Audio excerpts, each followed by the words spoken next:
Hey, boys and girls, we're live. Okay, and nobody's watching. Nobody cares today.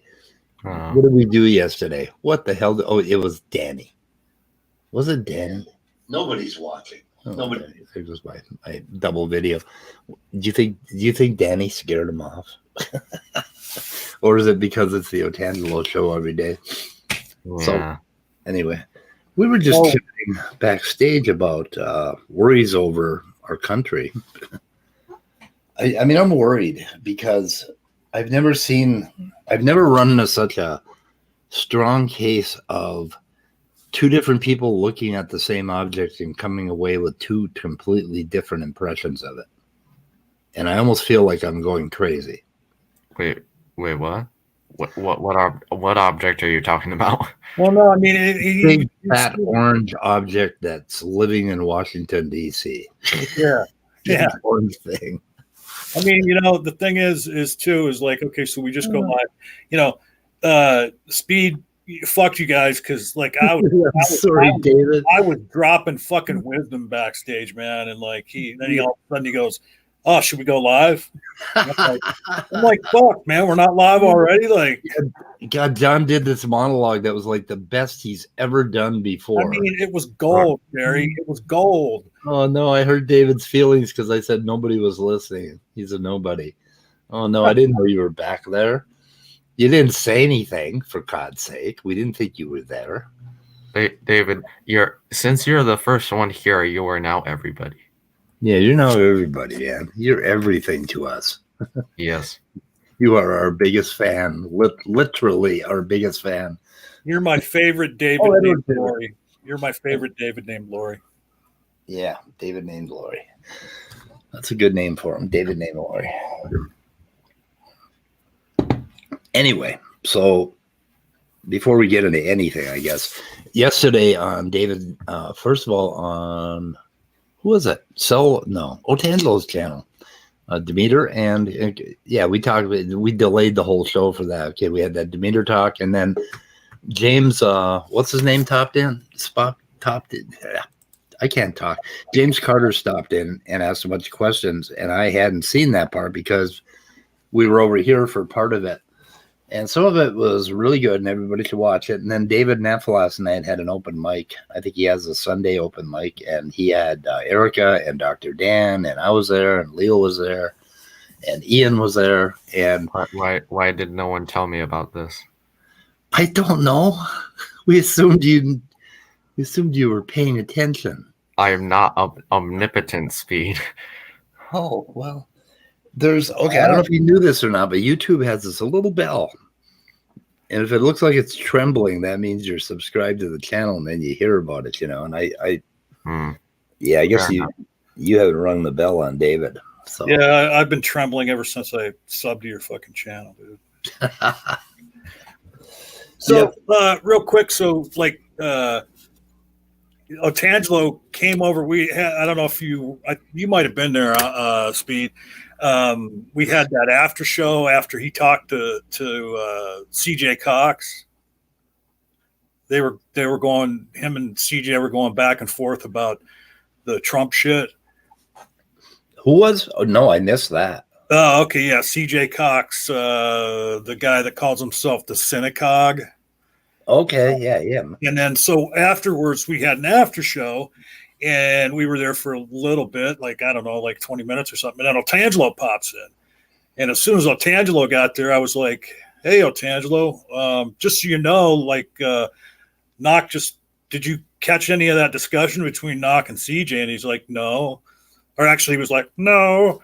And then I said, well, just so you know, we're talking about that interaction. We're not going to be talking religion or evolution tonight. And he was like, oh, okay, I leave then.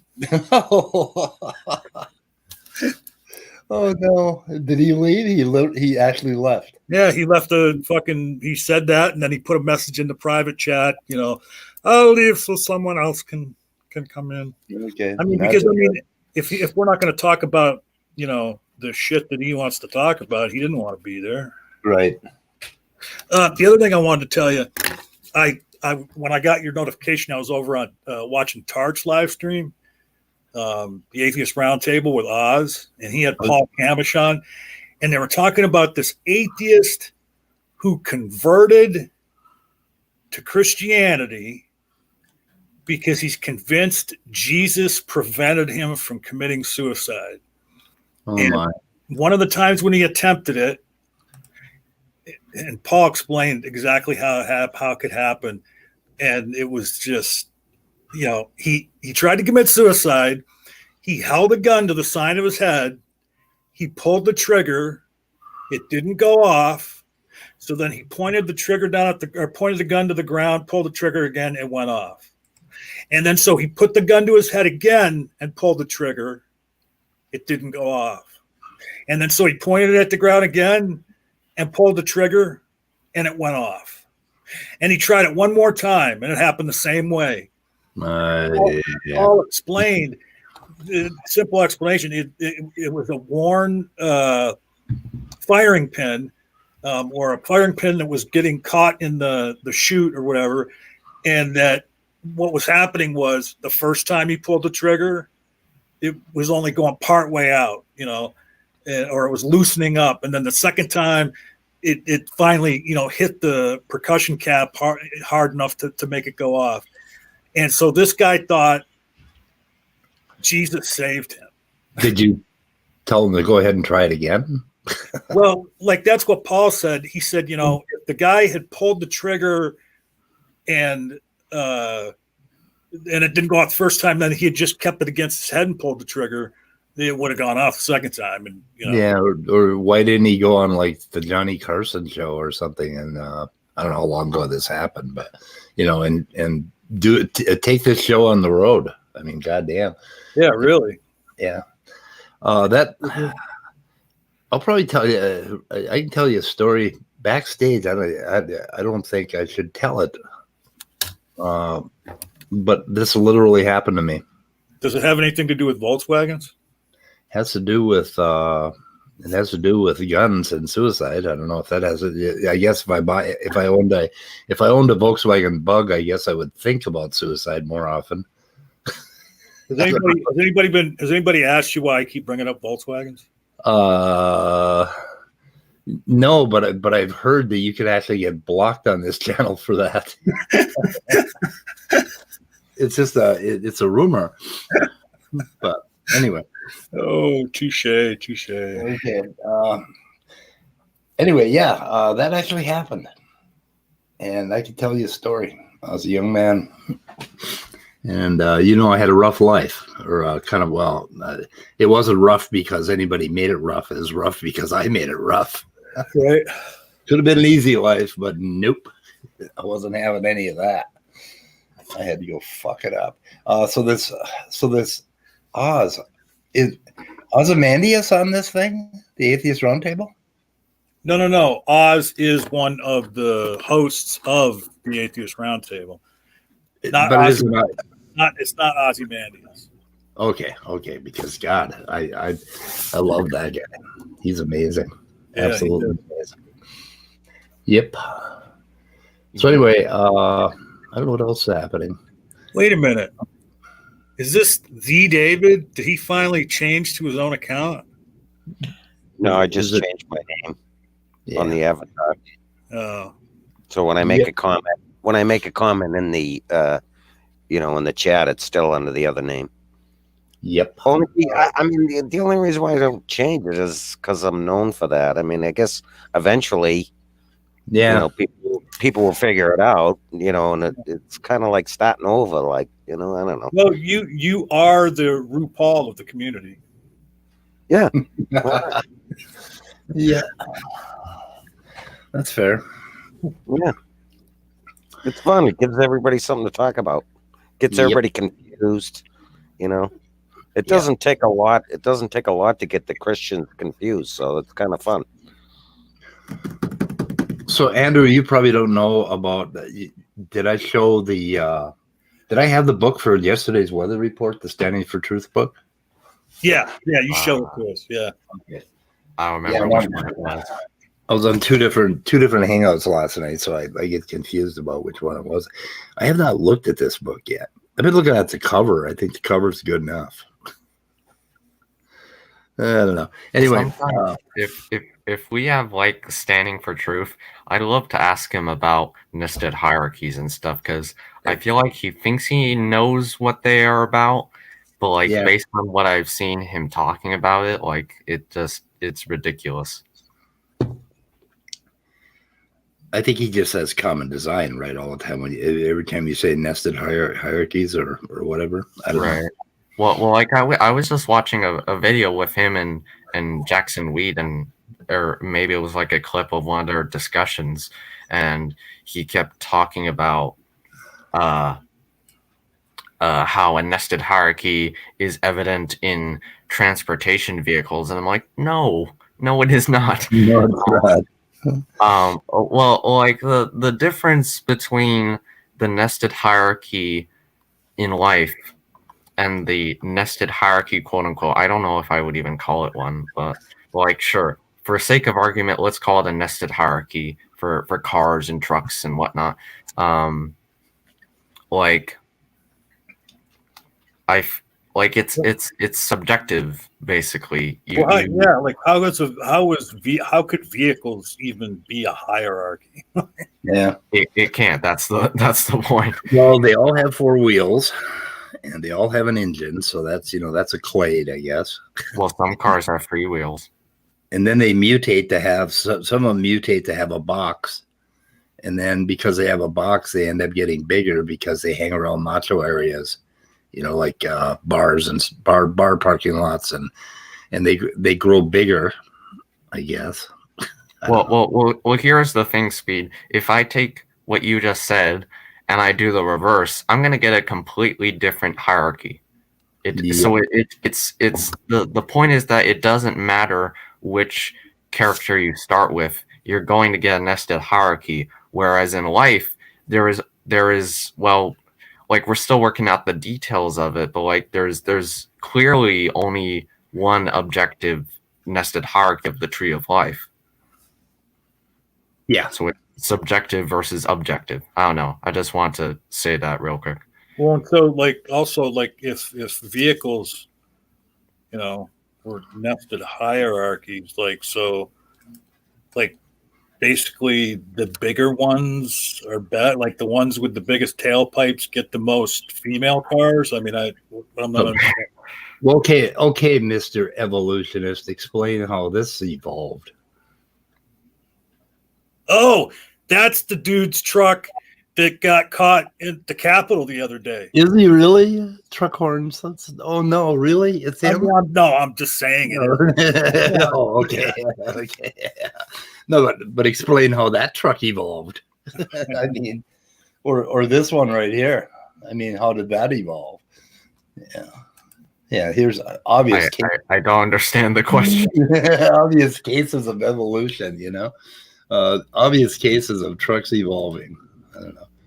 It's irreducibly complex. That is. It is irreducibly good. That's perfect. It certainly is unfathomable. I mean, I certainly can't imagine why. Go ahead. If I can say one more thing about the nested hierarchy, like when Linnaeus, he classified life. This was before evolution, so he classified life. It fell into a natural nested hierarchy based on unique characteristics, which we later revised and improved upon the classification scheme. But when he tried to classify what people at the time considered minerals and rocks, it didn't fall into a nested hierarchy. Why is that, SFT? Yeah. Yeah, I think SFT is irreducibly complex. God, he keeps bringing that up to it, and the really I when I first got Nathaniel Jensen's book, I tried to read it, and he had he had a couple chapters on real simple genetics and stuff, and I started reading that or scanning through it, and then I was trying to get to the meat, and then he made a kind of a good case for evolution, I think, and then and he was talking about hierarchies, and I turned the page and I saw a bunch of trucks and tanks and amphibious vehicles, and that was it. I just put the book down, and it took me a long time before I even. At that point, I had abandoned the idea of reading that crap, because I really wanted to see what his argument was. Well, you can have a nested hierarchy based on, or you can have a classification based on functionality or the environment each organism is in, but that's not going to produce a nested hierarchy of derived synapomorphies. Manny says that cars didn't evolve; they were created. They were created by going through a junkyard. And that reminds me that, and I know there's like some deeper philosophical reason why he claimed this, but Danny said when we were having that discussion, well, it's still a possibility, that a tornado could go through a junkyard and a car could come out of it. Like, what's a possibility? That a tornado could whip through a junkyard and assemble a car? Yeah. Sure, it's a possibility. There's no evidence for it. Yeah, no evidence for it. I mean, but no, I mean, I'm willing to go way, way out on a limb here and say, no, it's not a possibility whatsoever. Yeah. Well. So how many books has Stanley written? God, I think he's got about 8 of them out there. But he's got a lot more coming because he has that 6,000-page Google document that those guys keep working on. Really? I thought he only wrote one. I didn't realize he wrote that many. No, he's putting them out pretty regularly, as fast as they can edit them, I think. And I can't recommend them. No, I would never. I was just curious. I mean, yeah, and it's funny you say as fast as they can edit them. There's really not a whole lot of work in just copying and pasting a bunch of shit. No. Does he actually sell any of them? I mean, do they sell at all? To me, well, I know that, but I think Ramad and I were the only ones that wrote reviews, and I wrote a scathing review, and boy, did they get pissed off about that. I bet. Yeah. I think I said something about it not being worth the paper it was printed on, or worse. That it was like the words devalued the paper. Yeah, what I was really picking on is that their citations were just useless, and they were just not done right, and they didn't have any really, and that it was just all a bunch of copy paste quotes, and I don't know what I said. But what did they get mad at me? Buy this book if you're really into expensive toilet paper. Yeah, I'm shocked he even talks to you after that. Wow. Oh yeah. So it was Redefined Living. I think it's somebody else were calling me speed of pudding and trying to insult me with their best, shots they were taking at me. Speed of meth head and all that shit. Yeah, being a little nasty with me for a while, but and that's quite frankly that's SFT's MO anyway. Like he'll fucking rip somebody up, and then 2 days later you see him in a chat and he's like, "Oh, hey, what's up, buddy?" Yeah, he does that a lot. Yeah, I see. Demeter and Garth? But a lot of them do that, actually. Hi, Garth. Kind of funny. What's that? Even Smokey does that. Like, he rips somebody apart, and then the next time, the next day he's having a chat with somebody on a stream. Like, no big deal. Yeah. Sygart. Okay, the takeaway from the Demeter and Sygart discussion yesterday was that Sygart was quite reasonable, and then it went to the James Carter part, and I watched another 15 or 10 minutes of that today, and then I passed out cold, and I missed it again, so I am not quite ready yet, Jerry. I think it was Jerry, to talk about it all, but I guess the one thing that James Carter came in with is, we could have this chemistry that works, but then what if it was a chloride ion or something else that attached itself to the putative transfer RNA and some different chemistry happened? So basically, what if something else happened besides what we want to happen? And I can't remember exactly where Demeter went with that or how he addressed it, but I'm not ready yet to comment. I guess is the problem. Yeah, I remember that part.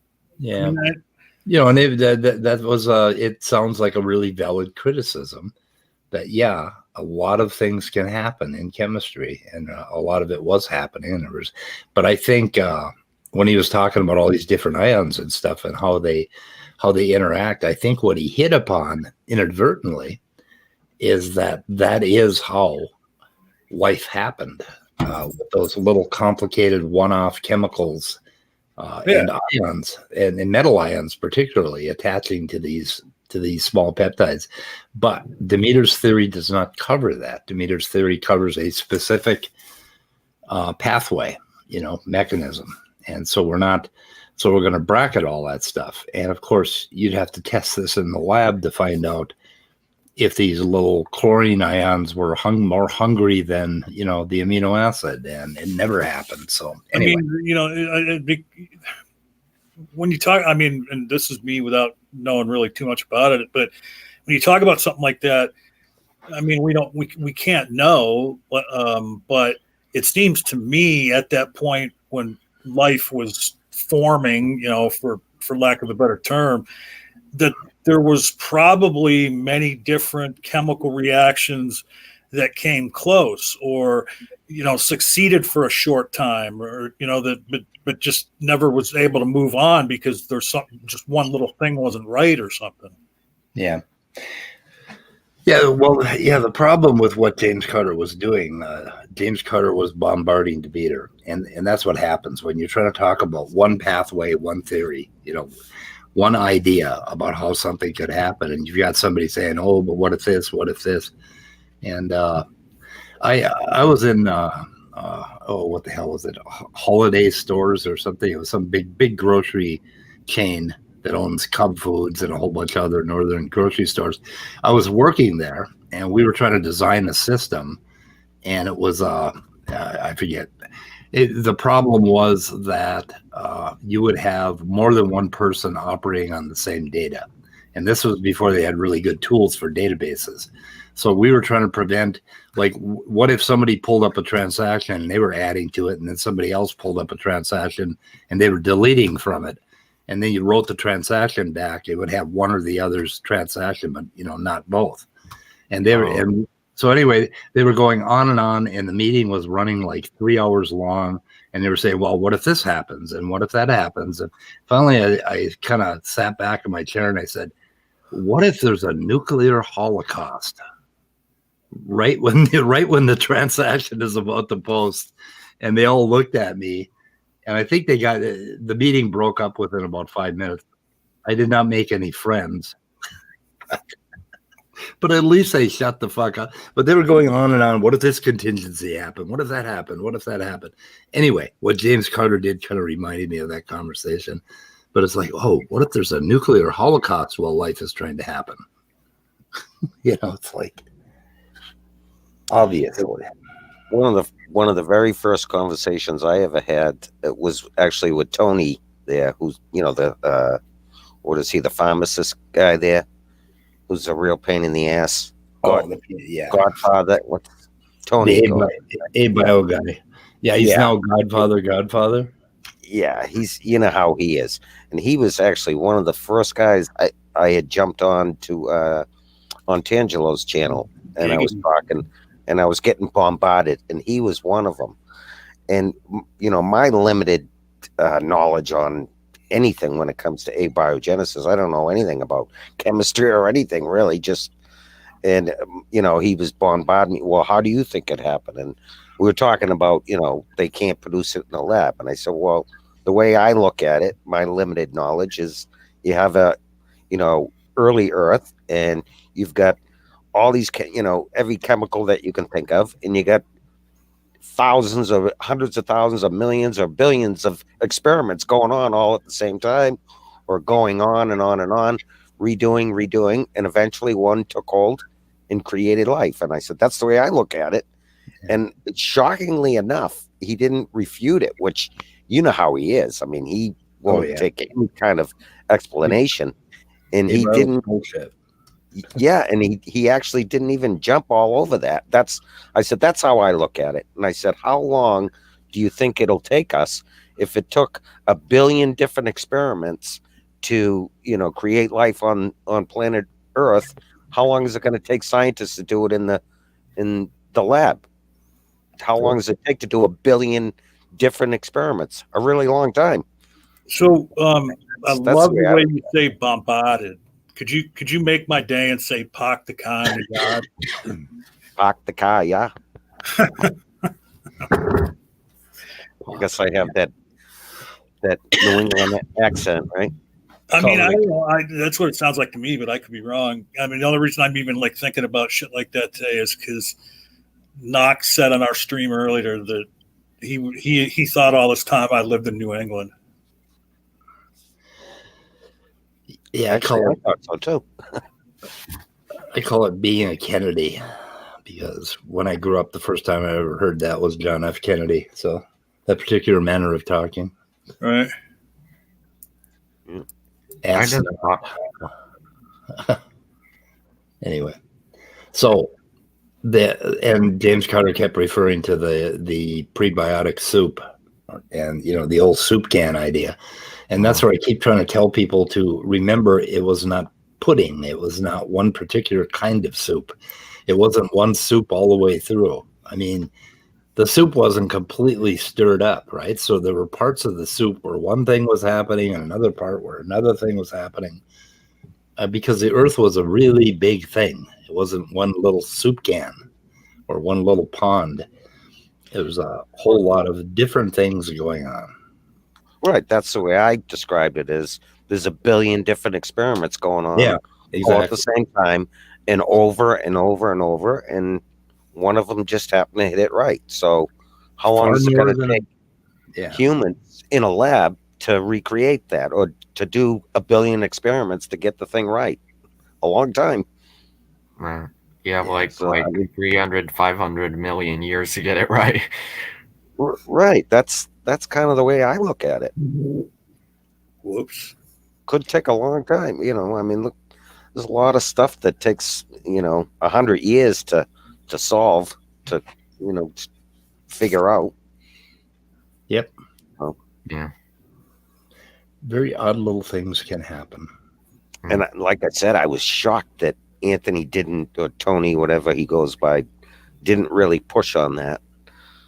It's funny he didn't. Like, oh, I don't know. I guess so. That's all he basically said. He didn't really even answer it. He said, I don't know. Well, he almost like agreed with me. He didn't really even respond when I explained it that way, because I said, this is the way I look at it. And I explained it that way. There was 1 billion different experiments. One took hold. Then I said, how long would it take a scientist to do that in a lab? A really long time to do 1 billion experiments. And he just didn't even respond. And I think his only response was, yeah, I guess so. And Tony's a Christian. Oh my God. He's arrogant. He's just like he's a Christian, and he used the phrase "I don't know." Yeah, you should have screenshotted that, because I've never heard Tony do anything other than really I don't know if I've ever even heard a Christian say "I don't know." Yeah. Okay, when I was on Smokey's channel with Anthony Maurice, we were having a talk, and I was trying to tell him about. I was calling those microstates. So I was trying to explain to him that there were quadrillions, quintillions, sextillions even of microstates, that it wasn't pudding. That was where they started calling me Speed of Pudding, because of that.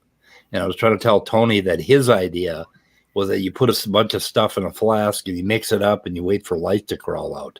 And I was trying to tell him that the reason we do all these experiments is because we want to limit, we just want to look at one part of the possible spectrum of what could happen. Well, from then on, every time Tony went on a stream with their talking heads, I don't know who the hell they were, he was on with James Tour. Sure enough, he asked James Tour about microstates. And I was so happy about that, because he was actually referring to a conversation. I got him started on the whole microstate thing. And James Tour was like, oh, no, he kind of blew it off, but, I don't know. Wait, what are you referring to, the microstates? A micro, like, okay, imagine the Earth, the size of the Earth. What is it, 200 million square kilometers or miles or something? Surface area, the entire Earth.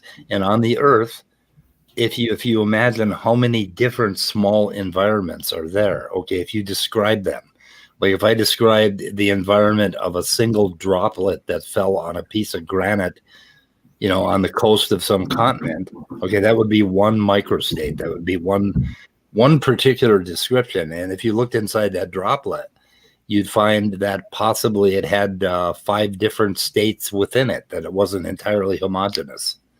So a microstate would be a unique state description, chemical state description. And then you got to imagine how many of those were on the Earth over the first 200 million years, through time. Well, wait, so are you referring to microstates in the thermodynamic sense? No. In the, how can I explain it? Because I only refer to microstates in terms of entropy and stuff. Okay. Well, so I think he's borrowing a term, and I'm borrowing a term. Yeah, I understand what he's saying, because it'd be like in the example of the drop of maybe numerous chemicals that are mixed together. That's a state that those. Maybe he's using the wrong term, but I understand what he means by it. Yeah, it would be, if you had a flask of stuff and it was well stirred so that it was homogeneous, so that it was like pudding, basically it was complete, all the same all the way through, right? You're stirring it, then that would be one state. That would be one tiny state. And then when you look at the entire Earth, that would be like the macro state. And in the macro state, there would be sextillions of microstates. So there would be all these different possibilities with different compositions all throughout. And you have to imagine that those are happening constantly. And like Demeter was talking about, the tides were, what the hell were they, like a mile high or something like that? So like every day, this whole thing got shifted and stirred up, and and you had all these new states, and I call them microstates. So, but anyway, Tony adopted my terminology, and I think my terminology is idiosyncratic. I don't think anybody else is using that, which is kind of funny to me. Leo is in the chat. Hey, Leo. Hey, Leo. Tony. Tony has to be the most obsessed person I've ever come across. Yeah. Like, he is incapable of talking about anything else. Like, that's all he does is abiogenesis has failed. He writes that in chat. He's like the most obsessed person. He doesn't talk about anything else ever. Well, I was having a talk with that Argatha about meeting and atheism. And I didn't realize it was Tony because he changed his name to Godfather. And he came in and started talking about abiogenesis right in the middle of a comment stream. Right. That's what he does every single time. I mean, have you noticed it? Like, he is incapable of talking about anything else. He'll jump in. I've seen him jump into streams. They'll be talking about a totally different subject, and he'll jump in and he'll divert it. It's like he's Darth Dawkins and he has a script or something. Yeah, Darth Dawkins, what he did to fucking SJ. And and also he, like, I swear he worships James Tour. That's all he talks about is that guy too. Yeah. It's like it's God. Watch that James Tour video and look at Tony's face.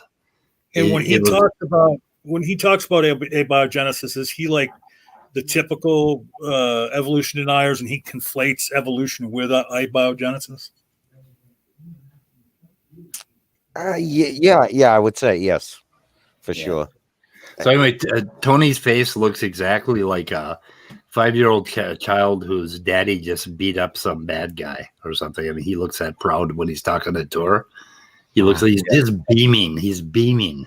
Oh, yeah. I don't understand why him and Maddox and others, Otangelo, revere James Tour so much when he's not like a molecular biologist or a geneticist or anything like that. And he hasn't ever done any origins of like he's not an origins of life researcher.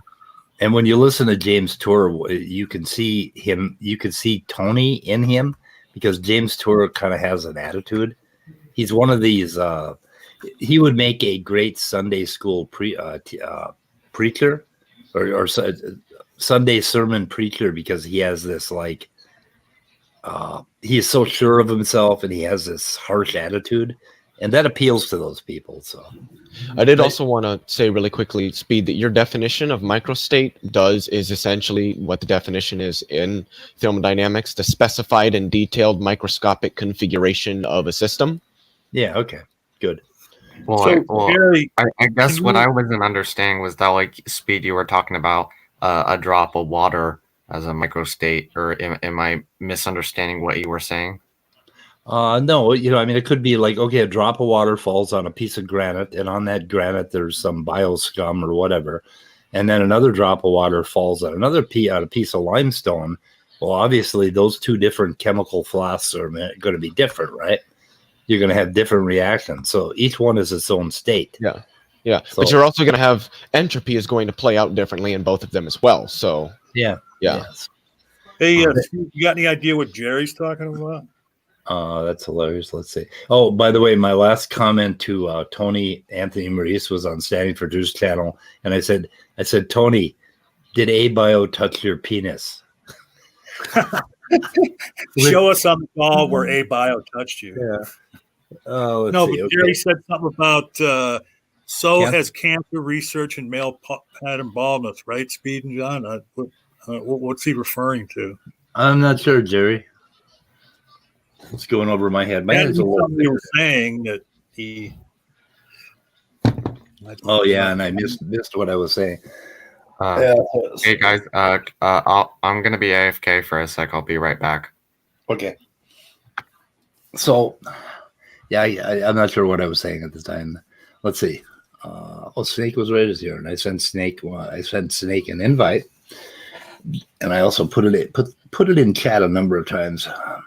Jerry Piano, Tony gave me the address of his gym to come fight him in Florida. Are you fucking kidding me? Did that really happen, Snake? Oh my god! Did you guys notice it in your chat when the day, or you were doing the after show when Neffy ran off, and all of a sudden Snake posted, "I'm in Neffy's stream right now. What should I do?" And and I was like, really? And I went over to that fucking stream, and there he was sitting in the corner, and fucking like he wasn't saying anything at that point, and Neffy had not even acknowledged him or anything. Yeah.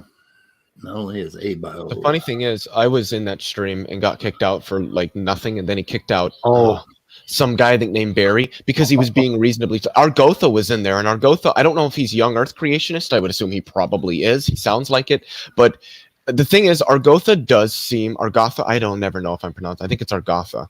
Argotha's better. Actually seems like he might be reasonable to have a discussion with, and he was even calling Neffy out saying, dude, like this whole time all you've been doing is bitching and complaining when people try to speak, but you're just over talking everybody. You've done nothing but dominate this discussion the entire night. Yeah. Jerry's point was that ABio research is not the only research that we're still working on. We're working on cancer and baldness too. So Yeah, but I'll tell you what, there's multiple solutions out there if you can't get a hard on. oh fuck yeah, it's amazing how they solved that problem. Except it lasts for 4 hours in some cases, and I think that would be a little uncomfortable. Well, no, I mean, and they say, if you experience for more than 4 hours, seek medical attention. And really what it should say is go to the nearest whorehouse. Yeah.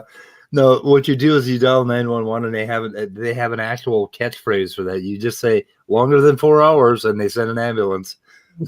They send an ambulance with some quote medical. Okay, what are you guys talking about? Oh, we're talking about Viagra. More than 4 hours. If it lasts longer than 4 hours, seek help. Well, and then the other thing is it seems like when you take one of those pills that gives you the stiffy, it also gives you the desire to sit in a bathtub on your back porch. Yeah. It's oh god, I don't know. I don't know if you know that, but they give you that for COPD. Basically, If it's called okay, if they sell you Viagra, I guess it's like $50 a pill, but they sell exactly the same medication for COPD in a 1/3 dosage for like 5 cents a pill. The exact same thing. So anyway, don't ever take that shit. I wouldn't be able to tell you, Jerry. I've never had that problem. Don't ever take that stuff because a doctor prescribed it to me, and I woke up the next day and it's like, what the fuck? I'm like taking a nap and I wake up with an erection and it won't fucking go away, and I'm like, I didn't fucking ask for this. I just want. Oh, hey, that means your blood's pumping pretty good. Well, shit. It was like, and it kept happening, and I'm like, what the hell is this? And I don't think I had to ask my doctor because I didn't know that it was the same goddamn drug as Viagra. It's like, what are you trying to do to me, Jerry? I'm definitely sure I'm hard right now. Yeah, shit. Anyway, don't ever take that shit. It's just, I mean, you don't have any control over when it's going to happen. So, like, essentially, you take the Viagra, and you're a 13-year-old boy again in junior high. Yeah, and it's like, and I don't want to be fucking done with that shit. Yeah, I remember like, sitting in my desk, like a day from junior high. I say something fucked up in class. Yeah, Mr. Peterson, go to the principal's office right now. Yeah, I'd rather not get up from the desk. I'd rather not stand up. Yeah. Many is hitting on you, Speed. Oh my God. Many. No, he's sitting on me. He said, John, I'll give you my number. Yeah. Oh, Johnny's hitting on John. Oh, I'm sorry. I thought it was Speed. Yeah. So you'll give me, what is your number, 69? Okay. It's a family friendly show. Yeah, right. It is. We like families here. Well, no, I'm just, yeah. Well, whatever. Jay and his brother are welcome. Jay Spatchcock. And their family. Yeah, their family. And can't think of who's Smokey related to. I think the question is what is Smokey related? What is Smokey related to? A toad. Desert toad. I think his uncle is a monkey. I'm pretty sure. Uncle Monkey. They hate that when you say they're related to monkeys. Like he's related to like Michael Nesmith, Yeah. Peter Toth. You make Ian, you make erections go away using something called a girl. I don't think it fucking works on that. I don't know. I haven't done too much research. Well, they can giveth and they can taketh away. Yep. If it doesn't work using something called a girl, then you dial 911. Or you just try a boy. Maybe that's the problem. It's a family-friendly show. What are you saying? Are you saying there's something wrong with gay people, Speed? Yeah. You did say boy. I love. Well, he said girl. Ian said girl, but there was nothing wrong with that. Okay, I got you. I'm fucked up. You got me. Ian's sense of humor is fantastic. I love it. Mm-hmm. He cracks me up in the side chat all the time. Heteronormative. Yep. The Rage as a Jew. Oh, Rage is here. Oh, the Rage is here. I don't know how I do this. My head is so cloudy today.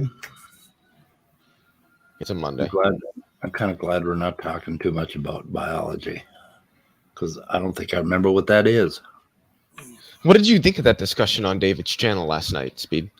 That was a good talk. Mm-hmm. The guy was quite respectful. Is he a young Earth creationist? Well, what I would say is yes, but he's hesitant to like openly admit that he is. He used to be on Stanley's channel all the time about 9 months ago. 8-9 months ago. He was always on Stanley's channel. He had a different name. How many times, Speed, did you have to ask Otangelo the other night before he admitted he was a young Earth creationist? Oh my God, that was brutal. That really irritated me. That he wouldn't say it out loud. He just went around and around and around. And he did that. Somebody else did that famously. Standing for Truth. Somebody was trying to get him to admit something about, and this was on an old video. It was CRISPR-Cas9 or somebody like that, and he would not. He just kept going around it, and whoever it was would not let it go. I think it was CRISPR. And that was where CRISPR quit talking to the Brain Trust. But it seems like all that stuff happened about a year ago, and I remember, why was 2020 like 10 years long? Yeah, like it. Holy shit, that seems like a long time ago. Yeah, 2019 is just like this faint memory. Yeah, it's like, God. What Jerry said about Otangelo is true, but it's also true for all of them. Yes. Yep. Well, that's the problem. They're not, or young Earth creationists and intelligent design people, at least in most cases, aren't I could put that up there. ignorant or stupid, or they lack critical thinking. Basically, they don't fact check themselves. So they don't care to fact check themselves. People Say only that fact check themselves. I said they don't care to fact check themselves because people only fact check themselves when they don't want to know what's actually right. People who don't really care about what's actually right and just want to prop up. Uh-oh. Leo, you froze. We got a frozen Leo, a Leo sickle. I mean, Leo, you got to stop stealing the internet from the McDonald's next door. There's no McDonald's around me. You were a Leo sickle for a moment. I wouldn't use a McDonald's Wi-Fi anyway because they're shitty. There's another one that flew right over your head, Leo. Hey, back to Dave Neff's, what you guys are talking about. That was Guzman, right? The kid, is that who you're talking about, Leo? Yeah. What did he call himself? I think he called himself Fossil Talks, right? That was the name he had on screen. But he used to call himself Guzman 659 or something like that. He had a was Guzman 16, 14 maybe? Yeah, him. Yeah, that's the kid. And he was like 14 back then, and I think now he's probably a little bit older, but well, I guess he's 15 now. I was going to ask you that. I was going to ask you that. I thought he was really young. Yeah, he was really young. Yeah, he's like 15, but he grew like a foot in the last year or something like that. Yeah. So he's actually, he looks a lot older than he did last year, and that was I have to keep reminding myself. It seems like 5 years ago when I started this channel, and it was only May, I think. I don't know.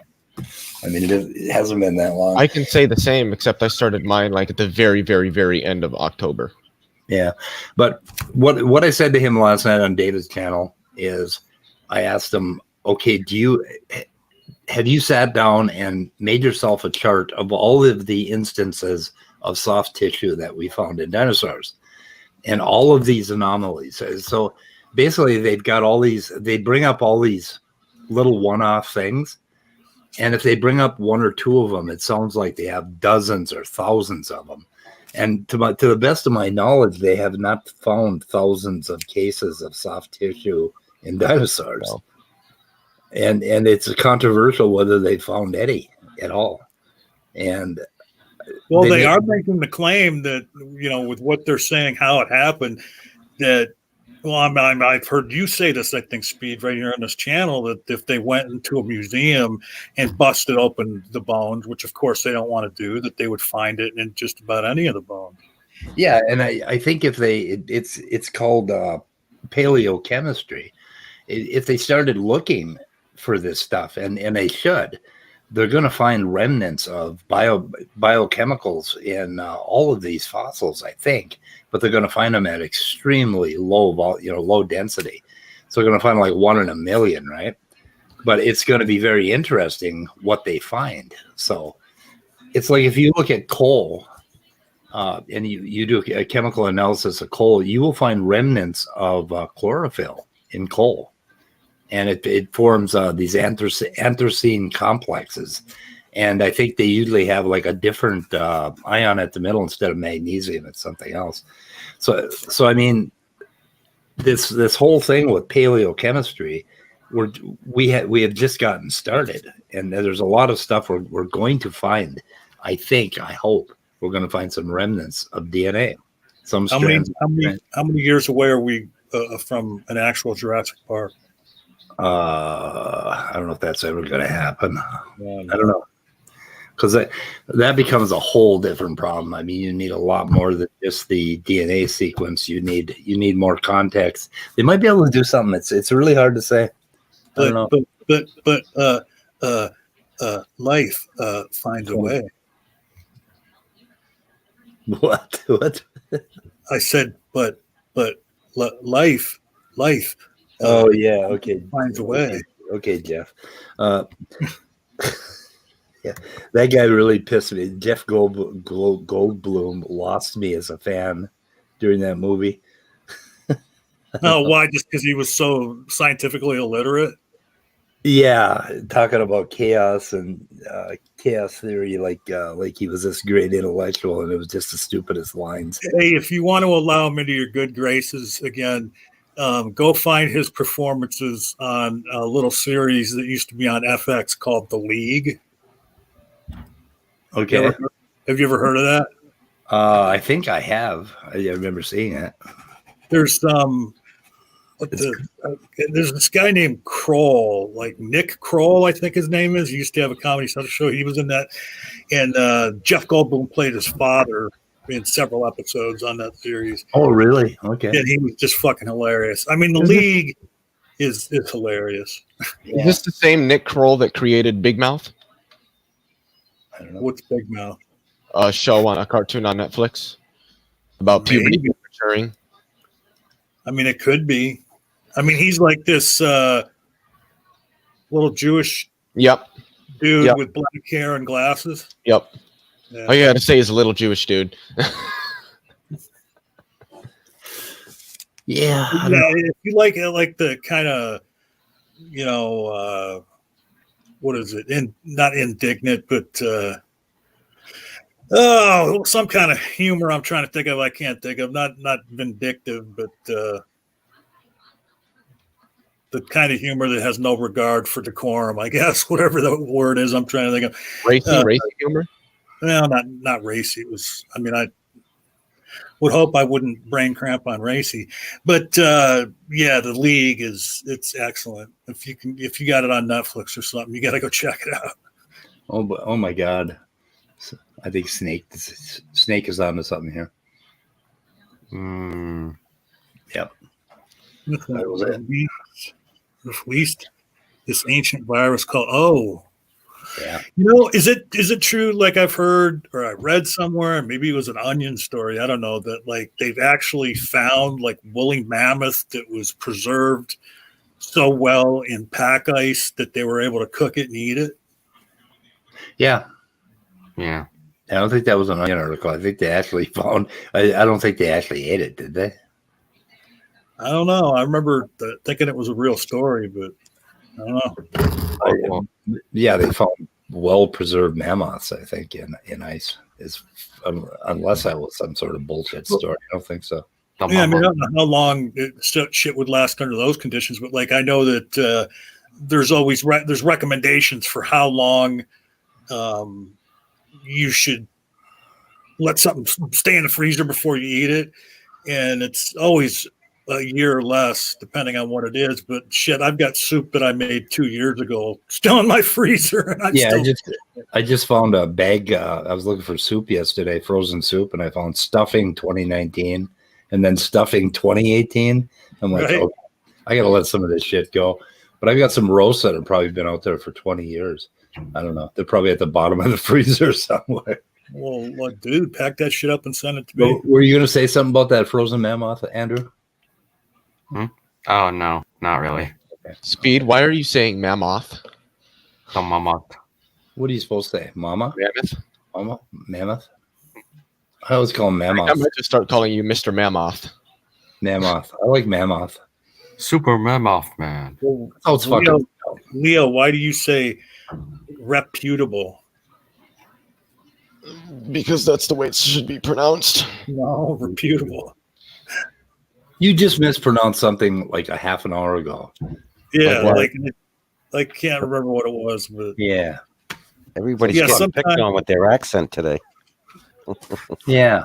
Mammoth. I like mammoth. I like to park the car. I also say cordial From the because driveway. technically the word is pronounced cordial. The cordial pronunciation is a dialectic aspect of the word, not an actual etymological pronunciation. It's snake man, and truck. we've got to really work on Leo's sense of humor. I know. No, I was know. just making that statement just for shits and gigs. Come on in, Snake, and talk to us about He conservatism. can't. He's at work. Oh shit. Okay. Anyway, so I think Trump put the Onion out of business because news got so fucking weird that there was no difference between the parody and the reality for the last 4 years. So the Onion couldn't get a foothold. I mean, that's a favorite term of David Pakman now. Like he'll talk about something Trump or Trumpers did, and he says indistinguishable from parody. Yeah. So Top Dog has a funny video that's only a few minutes long, a few seconds long. As long as I don't get fucking copyrighted from it straight, because I don't like that. That makes me mad. Then I have to spend 4 hours letting YouTube edit the video so I can cut it out. Okay, Top Dog. Like, so Lank. What? I get it. There's Top. Okay. Where's The Bob? dog arrived. We got the dog. So I don't know. Yesterday, today, very unfocused weather report. Sorry, everyone. I'm gonna try for some material. Well, you know that Andrew's trying to get Leo to talk about something Oh, I didn't know that.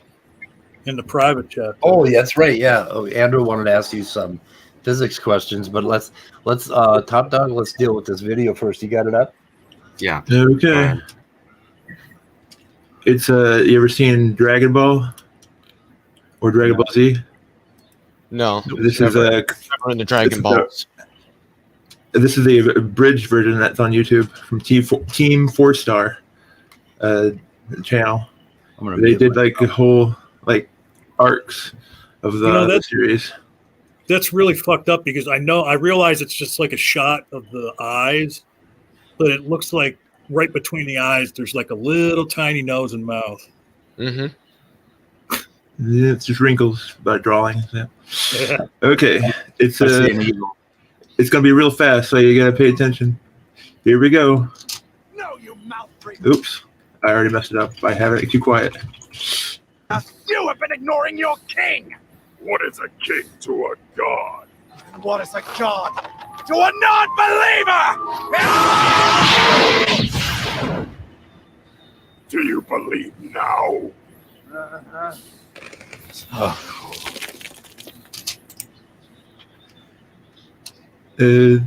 Just if you have to watch it, I guess, to get understand it. What is a king to a god? What is a god to a non-believer? Hmm.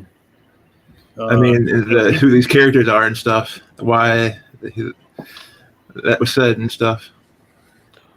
You know, all He's the probably- Christians would like to do that to us. Yeah. What he just did. they pray for it. Oh, yeah.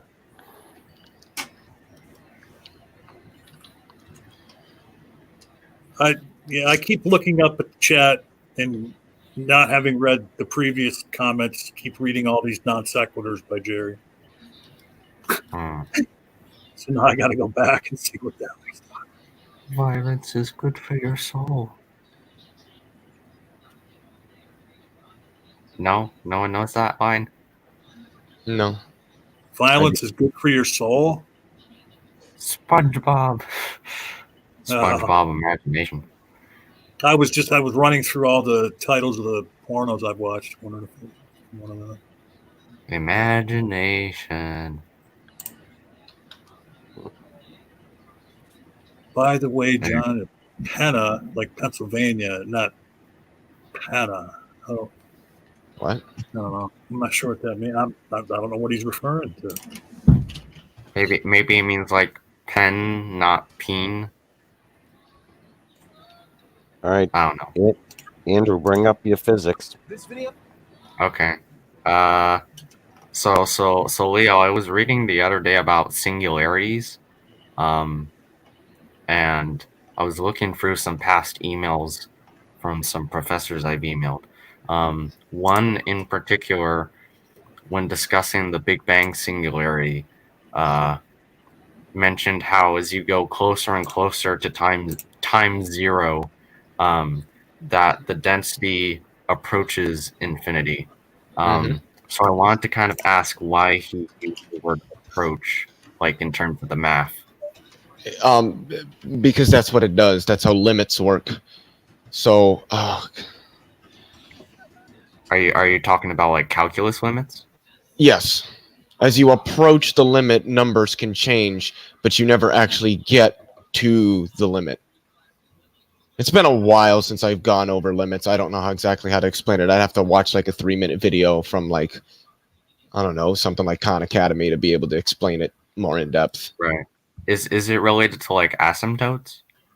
Yeah, it's an asymptotically approaches something that it can't ever reach. Because infinity is not a boundary in math. Infinity is by definition unbounded, and that's that's essentially what infinity means. That it is unbounded. So you can't ever get to infinity. You can only ever approach it, which means you're continuously moving along that asymptote, but it never actually converges, say, on the axis. For like the function, what is it? F of x equals 1 over x as x approaches infinity. If you have your coordinate space, the lines, they go and then they go like that. So it looks like they're coming off and then they go like that. Though that function never actually touches either of the axes. It only ever approaches it, but it doesn't ever actually converge onto it. So you would say that it's an asymptote. So when people say that as you approach the Big Bang, or as you get closer and closer to the time of the Big Bang, if time makes sense, let's assume time makes sense at the Big Bang. As you get closer and closer, that means that the density of whatever region you're looking at gets larger and larger. It approaches infinity, basically. Yes. So essentially what's happening is the universe is getting smaller and smaller and smaller and smaller, and the density is going up and up and up and up, and that just continues infinitely. And that's how we know that our math is not correct in describing it, because that shouldn't happen.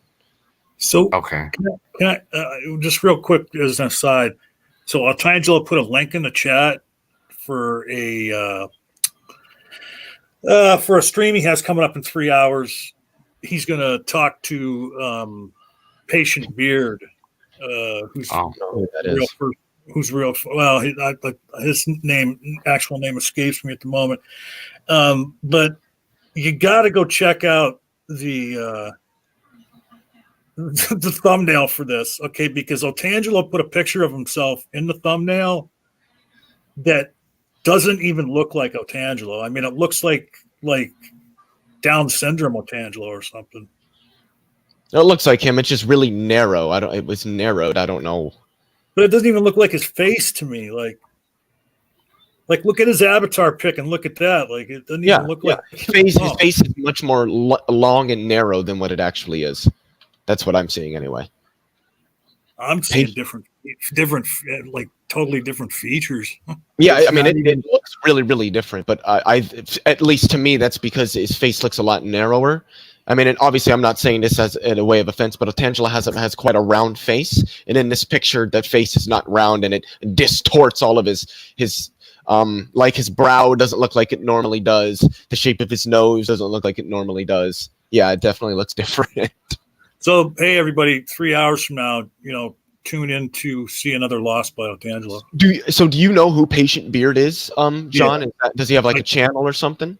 Yeah, I do. And he's been on,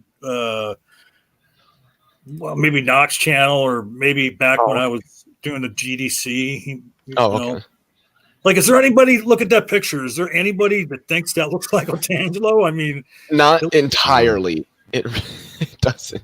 Oh, maybe he's got cancer. what you mean? That explains he has cancer of the intellect. Okay, all right, that explains a lot. He lost a lot of weight. So uncanny. Maybe he's Otangelo. becoming spaghettified.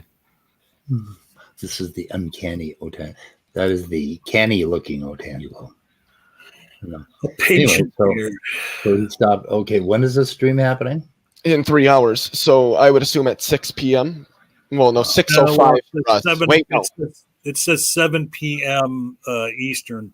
Okay. I don't know who's sharing their screen, so I don't know if it's John sharing, then it's going to be in Eastern time. But if it's somebody else sharing, it's CST, then whatever time is listed should be for CST. YouTube never gets it right. Like if I go look on my TV, it'll say tomorrow, and it will say like 6 a.m. It won't say 7 p.m. Or 6 p.m. today. It'll say 6 a.m. tomorrow. I don't know what the hell is up with YouTube. I swear they hire a bunch of just drunken old programmers. Yeah, it says 8:05 on my screen. So Yeah, it's 7:05 on mine. It's 8 Eastern. Yeah, I'm central, so I'm sharing the stream. So anyway, who is Patient Beard? Yeah, I'm just trying to see because I've got him. I think in emails, and I think his YouTube channel might be Patient Beard. Yeah, I checked it out. It's a smaller channel, so he must be pretty new, at least for his own channel. But What's the debate on? intelligent design. Oh, of course. I mean, What channel was that on? it's on no Standing for channel. truth. On Tangelo? Oh, No, yeah, I thought- It'd be interesting. So, Jesus Christ, so man! I we got are- my email to see if I can find his email to see what his real name is. I might have fucking deleted it accidentally, but I got you know how many goddamn emails I got from fucking Speed, man? Jesus Christ! What? Okay, so I'm putting in chat a copy to a video, Andrew, where Demeter talked about that genome browser, and he does it's called Blat, but he does a blast in there, goes out and searches, and he tells you how to do it, and he explains it really well, and we could maybe go a little further on some of that stuff, but sure. like creating. So, Go Oh, ahead. go ahead. No, I had nothing. I got nothing. Oh, well, I just had another question for Leo, if that's okay. Yeah. So Leo, have you heard of the term scale factor in cosmology by any chance? Like scale factor? Yes. Yes. Okay. Could you explain to me what it represents? I'm gonna have to refresh my memory because I don't know what it means off the top of my head. Okay. So give me a second here. Okay, that just gives me math shit. Sorry, guys. I turned this into physics. I'm not trying to start a fight, Snake, but I just have a question. Because if Snake supports Trump, I really, really want to try to understand why anybody would. I really need to know. Why anybody would what? Support Trump. I want somebody rational and intelligent to explain to me why they would support him as a. So wait a minute. So you're looking for the impossible. I don't know. I mean, You're looking for a Trump supporter to rationally and reasonably explain to you why they're a Trump supporter. yeah, Yeah, I think you're asking for like a pink unicorn. pink unicorn. A married bachelor? Yeah. You might as well be asking for a married bachelor. Yeah, the scale factor is just a way of parameterizing the relative expansion of space-time. Okay. Because I often hear it refer to like the size of the visible universe. Like at any given moment of time. I don't know if that's true or not. He just pulled Like, a how- fucking Danny on me. Because like how exactly do you defined size in a potentially infinite universe? I guess is my question. Like size of an object in that universe, or size of that universe? Well, like if theoretically at the moment of the Big Bang the scale factor was 0, like does that necessarily mean that the distances between points was 0? I would say no, because I I think don't what he- think that the I think universe what- ever goes to 0 volume. I don't know if I'm right, but tell me if I am right, Andrew. You're basically asking, how can you, in a medium that is supposedly infinite, how could you have any scale to size? Right. Or like what I'm trying to figure out is like if the scale factor of the distances go to 0, do you still have an infinite universe, or do you have a universe of undefined size? Like is it equivalent to like dividing by 0? I have no idea. Hmm. I don't think that the universe ever goes to 0 volume, so I don't know if the scale factor would ever go to 0. Okay.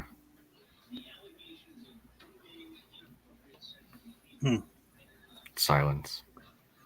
Many. I have a question for you, Leo. I just read an article probably only like a week ago. It was just in the news that they were talking about, a couple of scientists were they had some sort of, it was just a news report, so it didn't really go into detail on what the hypothesis was. But they were doing a study on dark matter and claiming that dark matter may not exist at all, and that they have some sort of hypothesis. I think they were studying black holes, and the strength of gravity, I think, had something to do with it. And if the strength of gravity, yeah, they're talking I about. might know what you're talking about. Are you talking about Mond? it could have been. I don't remember the scientist's name. There was 3 guys, and they have some, a hypothesis, and they've been testing it, and it's actually made some predictions.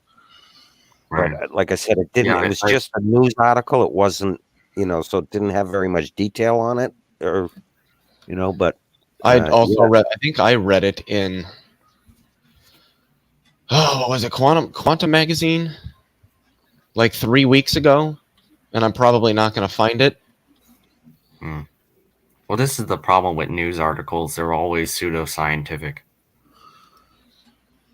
Yeah, but whatever this hypothesis was with these 3 guys were doing, they've actually done some testing and have made predictions that have actually been true. So it has some validity to it. Whatever they're, Right. it had something to do one with. aspect. Oh, Yeah. Go ahead. Go ahead. Yeah. Well, like I would say, I think from what I read that like a particular aspect of Mond is extremely verified, but that doesn't necessarily mean that one is better over the other so far. Yeah, I think that It's- is the it's one pretty- that I'm thinking of. Yeah. Yeah. What happened from what I was- read, it was Perspective makes that cat look the size of a panther. He is actually. This is a panther. Loki Panther. That's his name, Loki. Yeah, Loki. He's the evil one. He bit my ex-wife when she was babysitting cats for me, and almost sent her to the hospital. Cost me about $1,000 to repair my ex-wife. Wow. He hasn't bit anybody since. He hasn't bit anybody for a year, so he's been a good kitty. Yeah, there were two researchers. It's not telling me from where, that utilized a modified version of just modified gravity to reproduce the cosmic microwave background, which is one thing that modified gravity theories, models, I should say, as an explanation for dark matter have been incapable of doing thus far. But most cosmologists still prefer like actual physical tangible dark matter, because there's other observations that seem to not really verify, but what's the word? That bolster the idea that dark matter is actually tangibly a matter. Speed, is Snake coming in here now to talk about that? No, he's working, I guess. Because I just Oh, really? he says, easily. He's the least conservative Republican. He brought the Republican Party left. Look. Trump was a Democrat before he ran for office. Okay, and maybe some of the things like that fucking tax plan that he had coming out of the gate that got passed at the end of 2017 2017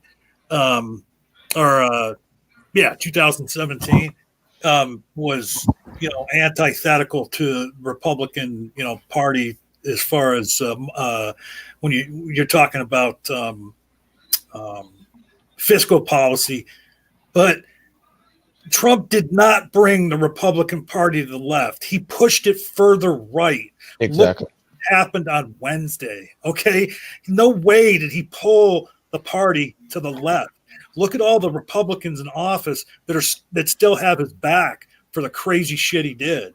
There's no way you can make the argument that Trump brought the Republican Party to the fucking left, dude. No way.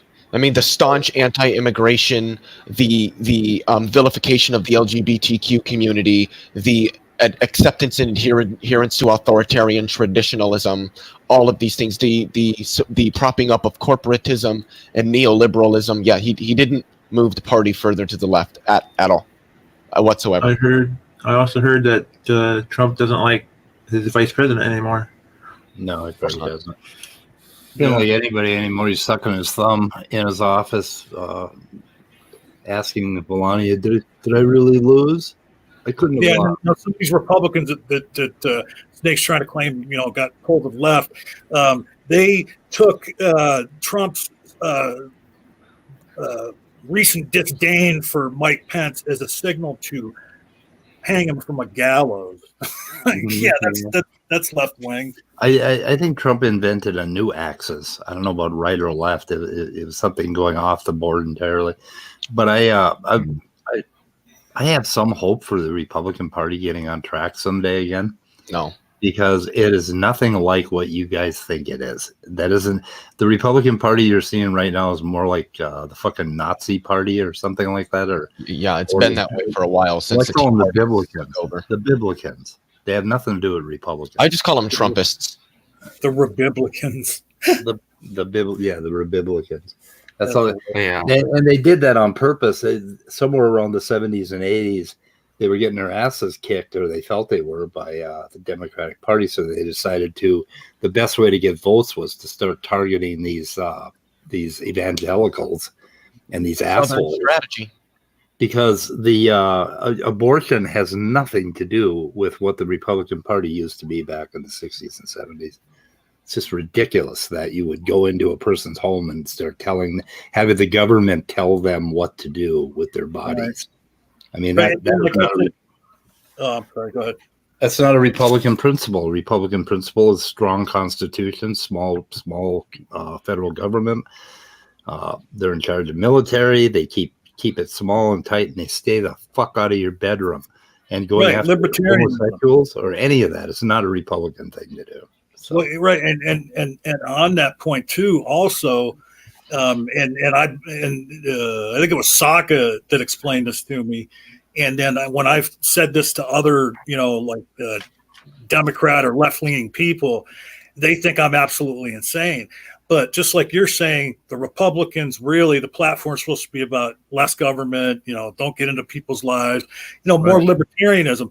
And when it comes to the left, if you're more left and you want more government, if you want the government, involving themselves in guaranteeing, an equal playing field for everybody and helping out the poor and preventing people from, causing anarchy, well, then as a leftist, you are on the authoritarian side.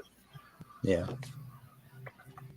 Hey guys, Otangelo is in the chat, so I'm gonna go make fun of him. Okay. Good. So I'll be in the chat. Wait, where is this coming from, John? So you say that I am always wrong? Pick anything I said and explain how my claim was related. or refuted. Just one. Let's see. I don't remember. Did I say that? I don't know, but I think All I Otangelo, said Otangelo is like, go and see that stream later to see you lose one more time. I mean, I guess that entails you being wrong about everything. All right, I'll be in the live chat. See you guys. Well, what about the time, John, when he made this claim about the 10 to the negative 10th to the 122nd of life existing, and that's not at all what the paper said, and we showed that he was wrong, and many literally said, no, you were wrong, so admit it, and he just left. That's just one example. Yeah, that's more. There's one example. Dr. Blocker. And, well, I mean, and then everything you literally have ever said about evolution has been refuted over and over again. Yeah. See, And, you know, my hero is in chat, Lena. She just Yeah. made a comment a minute ago. Lena is my hero. Yeah. I probably disagree with Lena, but I just really like Lena. It's only Cat Lena's band. Okay, so Leo and Speed, because I don't know what Top Dog's jam is, nor David's, but I know that you guys know. So, has there? I mean, I'm wondering because maybe there has been an instance, but Keep that comment highlighted. has there ever been an instance where Otangelo has been right about something that he's claimed about biology? I honestly, I would say in most instances probably not. But highlight that comment again. Which one? I didn't know that you have become an expert. Yes, that one. Well, I didn't know you were an expert either, Otangelo. In fact, you stated that you aren't. However, we have had 2 actual, literal PhDs on this channel, both of whom have corrected you numerous times on numerous things. So if you want to talk about being an expert on it, you've been corrected by 2 experts directly on this channel and still won't admit it. I asked him. I directly asked him if Demeter, having an actual PhD in molecular biology, knew more about molecular biology than Otangelo. He wouldn't answer that question. He would not answer that question. Hey, Leo, could you give me what's that feedback? Leo, could you give me What the fuck? what the fuck is that?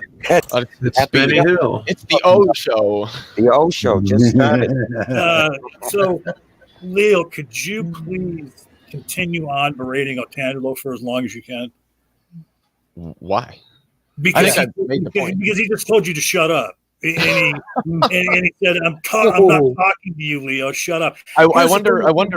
Go ahead. You're asking me, and I have already admitted to you the sum total of my knowledge on these subjects comes from the experts that I have here. I'll use your word, that I have colloquial faith in because they know their shit. Okay. And then some of the stuff they've taught me or I've heard from them, I've gone and checked out myself.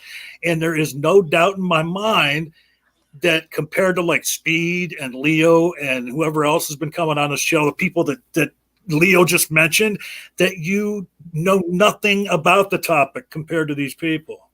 Okay. And when you believe the nonsense in the Bible, as opposed to the tens of thousands of scientific minds that have, been studying this for the last, 170 years, I mean, who am I supposed to believe? Just ask him, because he probably won't respond if if I ask it. Just ask him.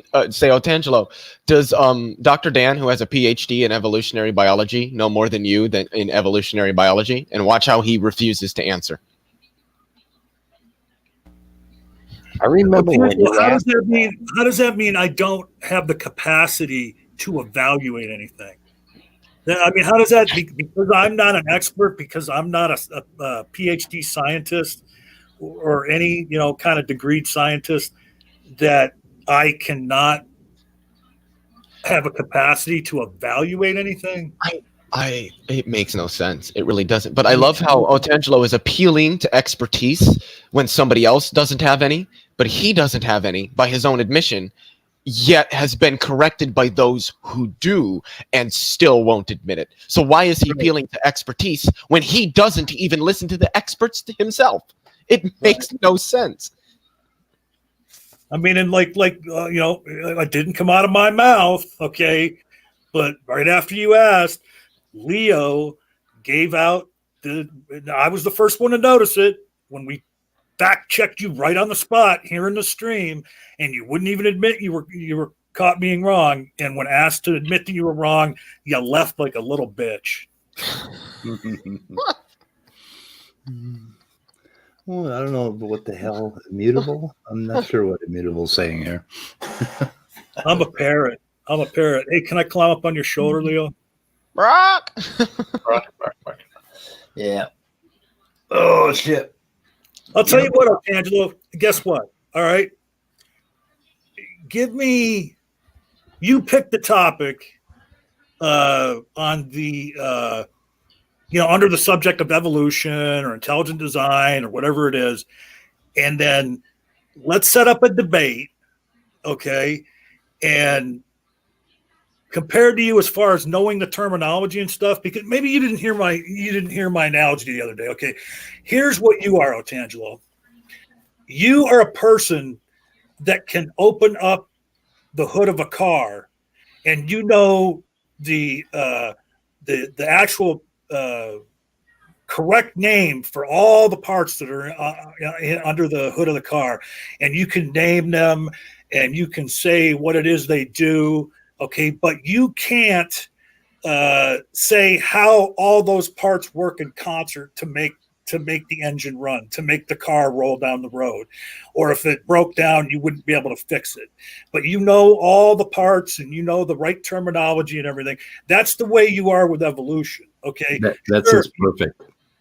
Yeah, and you know more words than I do. Okay, but when it comes to the overview of evolution, I understand it better than you do. So, give me, you pick a topic, and then give me even like 2 weeks to do my own studying and everything, and I will whip your ass in any topic you pick. Because I know that my mentality, my intelligence is greater than yours. I like that analogy. You can point to something on an engine under the hood and tell me what it is and what it does, but you couldn't tear an engine apart and put it back together.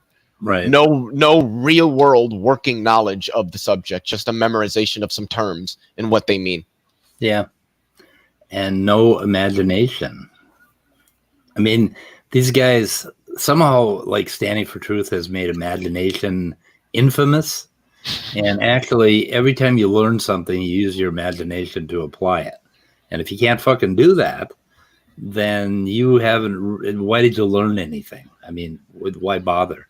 If you can only learn scripts and repeat words, then you're just a robot. You can't think. What if okay, so now he's saying I can pick the topic. Oh, awesome. Ooh, there you go. Yeah, and then so now when I do debate him, should I, during the entire debate, should I use my Otangelo voice? He'll rage quit like Neffy. Yeah. Oh shit. Yeah, I would definitely predict a rage quit on that for sure. Oh, So here's the guy who knows all the words, and maybe even looked some of them up to see what they actually mean. And then so now he's taking my challenge, and I'll put some research in over the next 2 weeks. And how will you ever live it down, Otangelo, when I wreck you? But the other thing that I think is interesting when he brings up, like experts, like he cited the consensus of cosmology, the universe having a beginning, which I've outlined what exactly they mean numerous times, and he still doesn't get it because he doesn't understand the science by his own admission. But when it comes to biology, he just ignores the consensus of biologists who say that evolution works. We verified it God knows how many times. Well, I don't understand this cherry picking. Well, I haven't really formulated what the actual topic will be yet, but what I need you to prepare for, Otangelo, is I want to hear what your model is for intelligent design. Okay, I want to hear what the model is. I don't want to hear a tearing down of the evolutionary model. I challenge you to show your cogent, tested, and repeatable results model of intelligent design. Yeah. I asked him that. I can tell you what his model's going to be. Correctly. Well, this is really complex, irreducibly, and you can't explain it. David, I asked him that exact question that you just said, John, and he said the Bible. That was his answer. Oh my God. Said I He referred to said the that. Bible. I think he actually referred to a couple of verses. To he that's that. Yeah, well, I know, Tangelo, in our debate that'll be about science, there'll be no referencing the Bible. That is not probative of science at all. And Angelo says, so you are that low that you ridicule my voice? That says a lot about your character, John.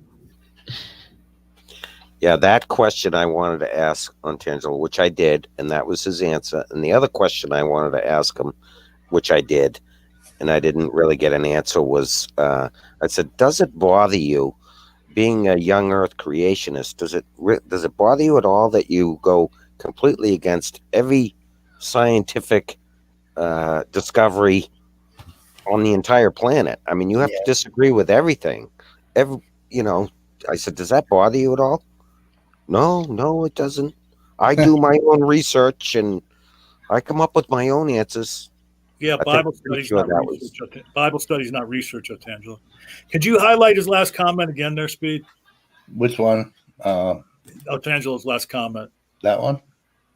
Yeah. I mean, there's one of your problems right there. Okay. you don't understand what an analogy is. Okay. Because there are no literal machines, blueprints, and factories in biology. Right. Dumb motherfucker. Yeah, to put it It's like looking at a map of the United States and seeing the legend that they put in the bottom, like kind of down by the Pacific Ocean, and then sailing out there and saying, "Well, where is it? I don't see the legend. Where'd it go?" That's literally what he's doing when he says that. But I want to mention something, and I want to know if you guys have noticed this, that they criticize evolution and abiogenesis because it can't explain all this complex stuff that we want to point out. So it must have been God. But then when you asked them how God did it, they said, well, I can't tell you how God did it. So it's funny that the very reason that they criticize evolution or abiogenesis not being capable of explaining how this happened is the very reason that they go to God, but they can't explain how God did it. And when I pointed this out to John Maddox on his channel, he muted me for it. Yeah, because It's hypocrisy. because they think that the claim is the answer. Okay, and then they'll say something like, well, you know what people mean when they say a God. Well, right, yeah, I mean, sure, we know what you mean, but that doesn't mean that it's been proven to exist. It still doesn't mean that you've shown the method by which this God did all this. I mean, like, did he twitch his nose like Samantha on Bewitched? Like, what? What's up? He spoke it into existence. That's not explanatory. That's your problem here, is that whenever you invoke God, there's zero explanatory power in that whatsoever. Well, how did evolution do this? Well, we don't know how. Well, then evolution couldn't have done it. It was God. Well, how did God do it? Well, I don't know. But God is, God's reasonable. It's the biggest double standard I've ever seen. When I forget who said it, whether it was Dog or who it was, it said that, or maybe it was David, that a Christian had said, I don't know. I mean, because usually, just like you, Tangelo, when Christians don't know how something happened, they don't acknowledge that. They simply say it must be God. Yeah. See, they all have an answer to that. They all will. See, they won't answer you, Leo or John, if you ask, or any atheist, if you ask that question. They all have the answer when you say, how did God do it? And just like you said, God spoke it into existence. That's their answer. But when you ask them directly, they never answer it like that, because they're embarrassed by it. But when they talk to each other about that same subject, they will say God spoke it into existence, or the breath of God, or they'll say it to each other, but they will not answer you like that. Tangelo, if I said proofs, I'm not sure. I think when I said proof, I was talking about the existence of God. Okay. That really has nothing to do with epistemology. You're making a claim that this all-powerful being exists with no empirical data to back it up. Yes, you need to prove your God exists. Everything else is just mental masturbation. You can make all the fucking arguments you want that God exists, but it's not probative of anything. It's what I said. It's mental masturbation. I mean, it's just like the transcendental argument for God, one of the worst apologetics ever created. It proves nothing. And I'm using the colloquial word term in prove. Okay, like it does not in any way back up your claim of a God existing. It's any of the arguments.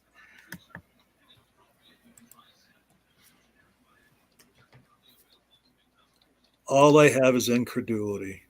Wow. I made never absolute claims, Sean.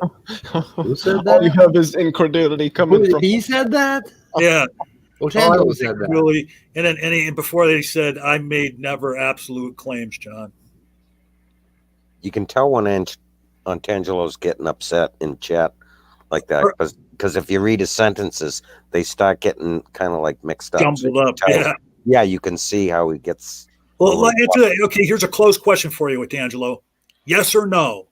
So you acknowledge the possibility that you are wrong about God's existence? Because if you're claiming you don't make absolute claims, you need to answer yes to that question. Do you hold the possibility? Do you acknowledge the possibility that you are wrong and there is no God? Yes or no? Speed, please play the music again.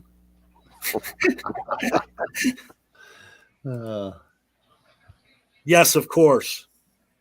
There you go.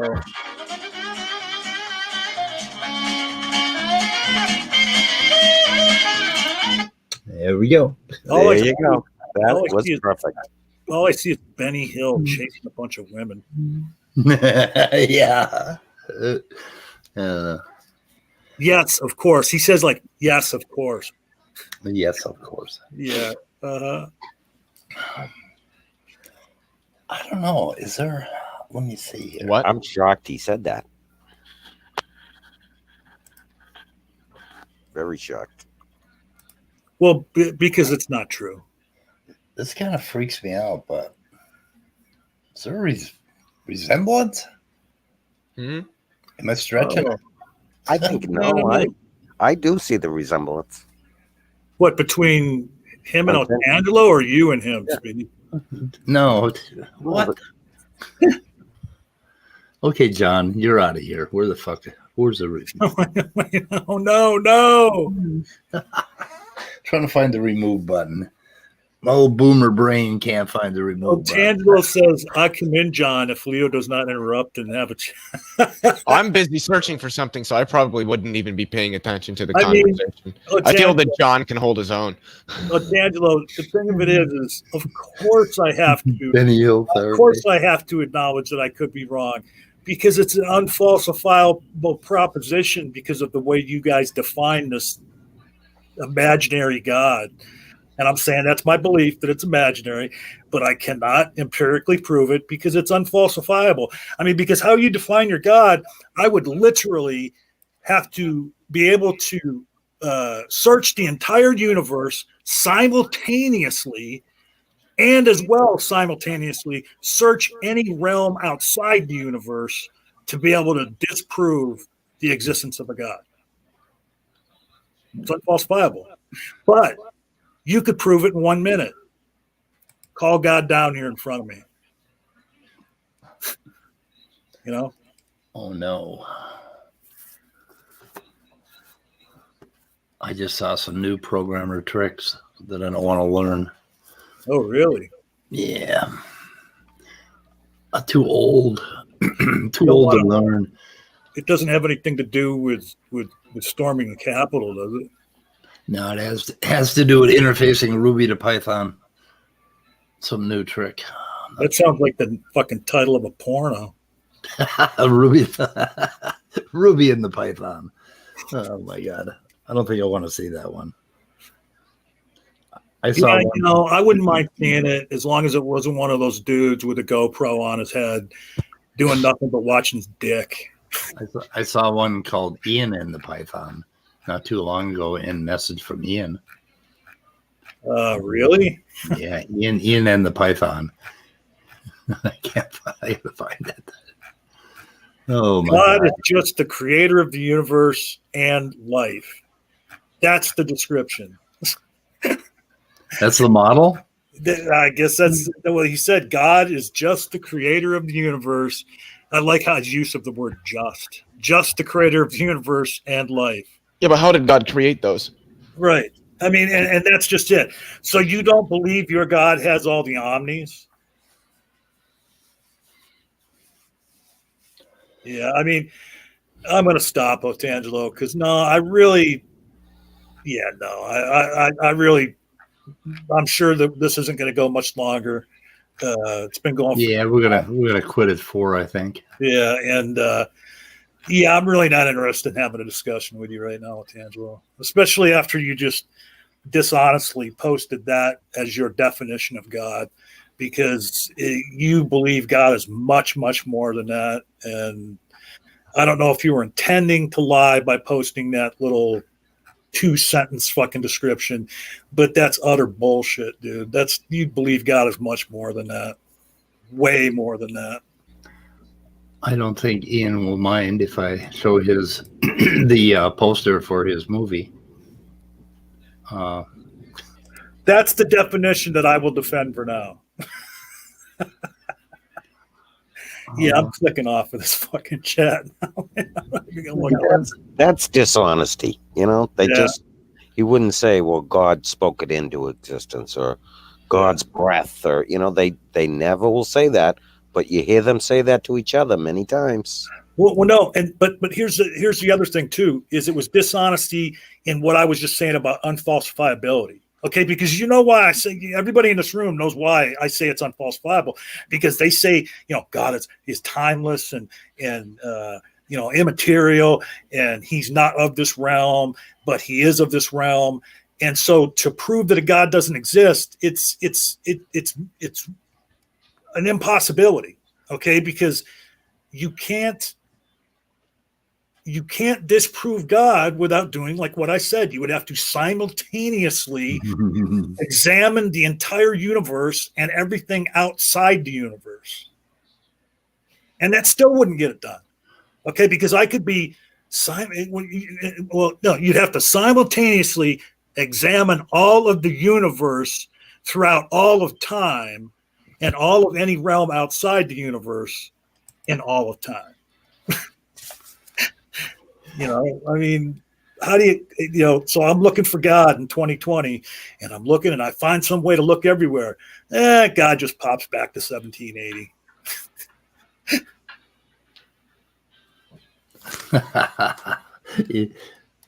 Ian's Python. Yeah, that was not the picture I was imagining. Yeah. We show Ian's Python. Now we should show Leo's Tic Tac. Oh, he's in the next picture that he sent me. He's actually wrestling a crocodile, but I don't want to dox him, so I'm not going to send it. So because it was a private communication. So, oh my God, is Otangelo? I'm sorry, I went back and looked. I'm an idiot. He says I never asked to prove that God does not exist. No, Otangelo, but I asked you if you could admit that possibility existed that God didn't exist, and you said yes, of course. And then you asked me the same question. Can you admit that you could be wrong? And that's where we got talking about proving whether God didn't exist. Tangelo's quite makes that. All you need to do is detect if there are signs of intelligent actions in the natural world. There are. I can look at a house. yeah. I mean, boom.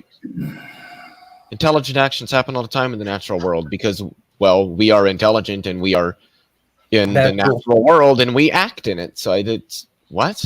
Oh, they just got it ass backwards. And, Tangelo, you don't know shit about the theory, the mathematical theory that would be necessary to do that. So don't even start. Don't even pretend.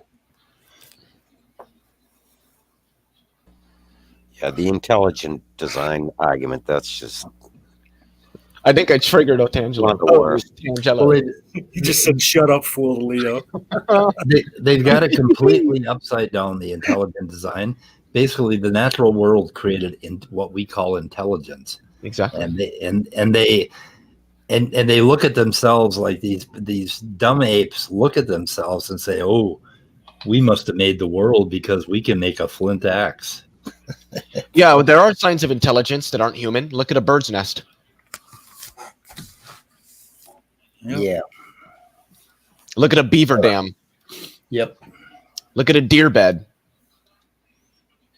I mean, if for a beaver to build a dam, though, it would have to have large labia, though, right? I have no idea.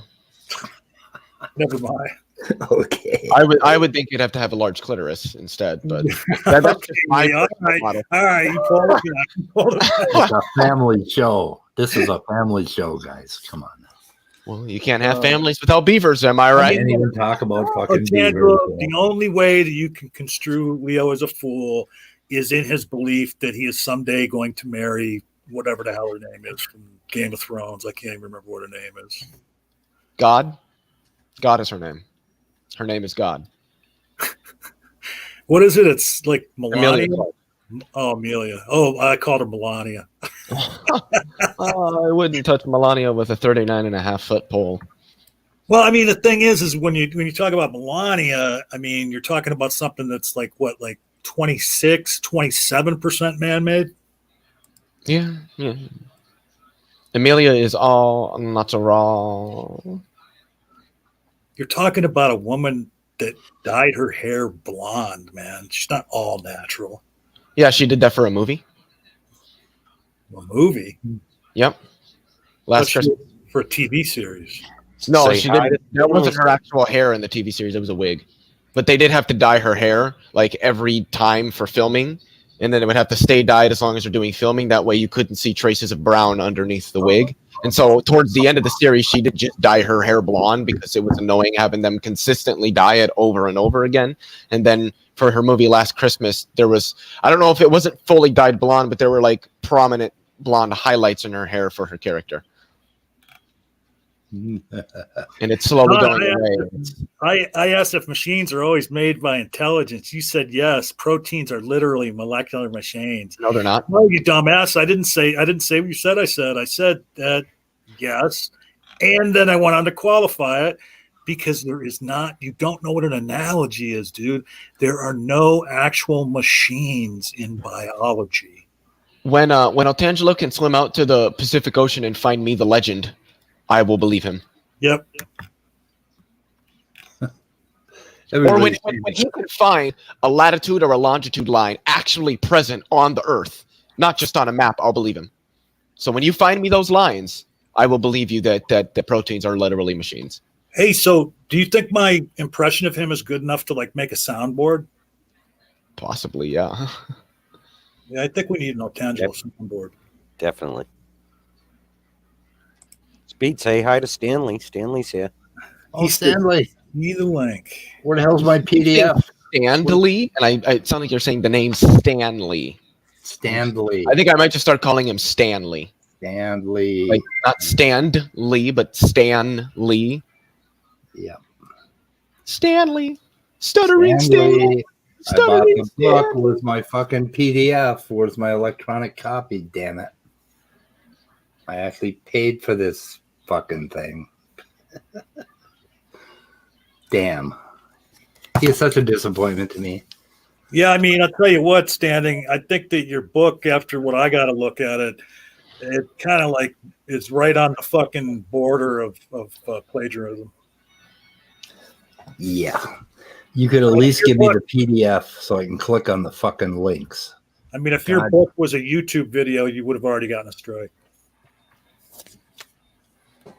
I already have it, Stanley. I have the physical cover. I have it. What do you mean? Oh, I am it, mate. Did he not see the screen? I bought guess the book. not. I paid for this fucking thing. And now he's paying even more by reading it. Yeah. Well, God, I don't know about that. I wouldn't go that far. Hey guys, how much I have to pay to get out of here? I don't know. Yeah, I don't know. Last time you mentioned it, it was like, I think it was $20. Free to get in, $20 to leave. $20 to leave, yeah. Everybody put their money on the table. We're gonna end this thing. All right. I got things to do. What day is it? Oh, wait. Before you end it, let Andrew ask Standing the question. He just said he wants to ask Standing a question, and you must answer honestly. And he's waiting for Standy To agree.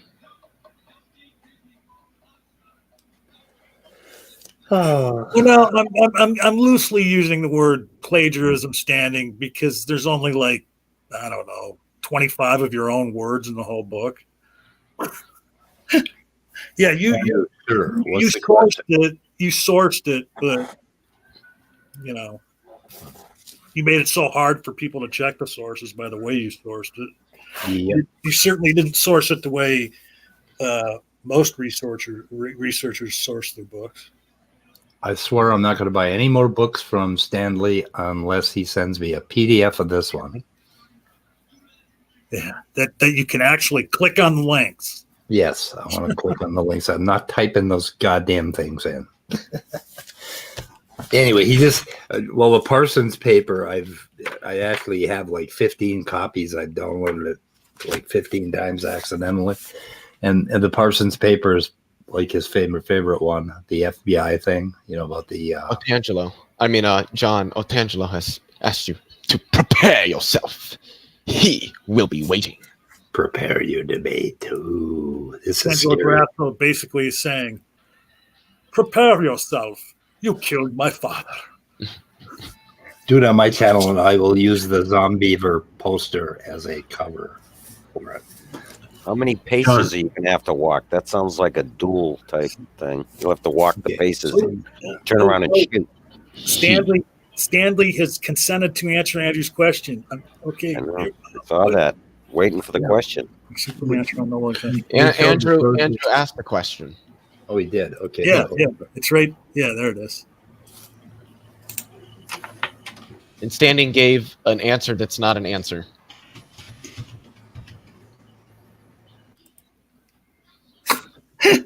Testable prediction based on claims in Genesis. Oh my God. Oh, Stanley. Oh God. I told you the Bible. They always go to the old reliable Bible. Every time.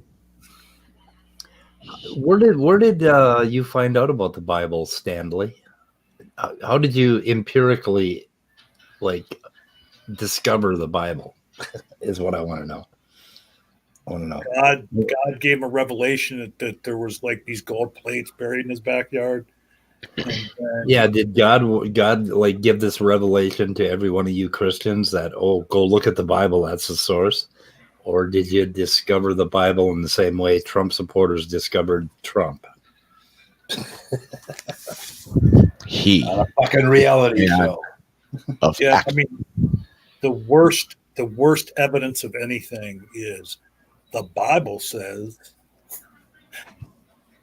Yeah, Stanley, come on the channel with Andrew. I'll moderate it. You guys can have a discussion. That'd be great. You know, you got a bigger channel than me. You can do me the favor, and then you can always upload it later. Well, the Bible claims to be inspired by the Word of God. Okay, so that claims it. You Yeah, read in the Bible that the Bible was inspired by the Word of God. Is that a little bit circular? Maybe. Is that a little circular, or am I confused? And what if the authors were deceived? Yeah, you know what? I mean, You know why I know God exists? Because the Bible tells me He does. And you know why I know that's correct? Because the Bible is the Word of God. Well, my owner's to be fair, my owner's manual for my Cadillac says on the first page that this is the owner's manual for the Cadillacs CTS. So I don't know. Is it like that? Tangelo again makes an unsubstantiated claim. Unguided forces do not make semiotic codes and information. Now, you're saying codes in that you believe that DNA is an actual code, and you're wrong. Prove that unguided forces can't do that. Did you hear us discussing earlier about Speed discussing earlier about what the early Earth and what was going on, and what was it you said, like these mile-high tides and all kinds of chemicals and other biology, not biology floating around, but all kinds of chemical reactions and.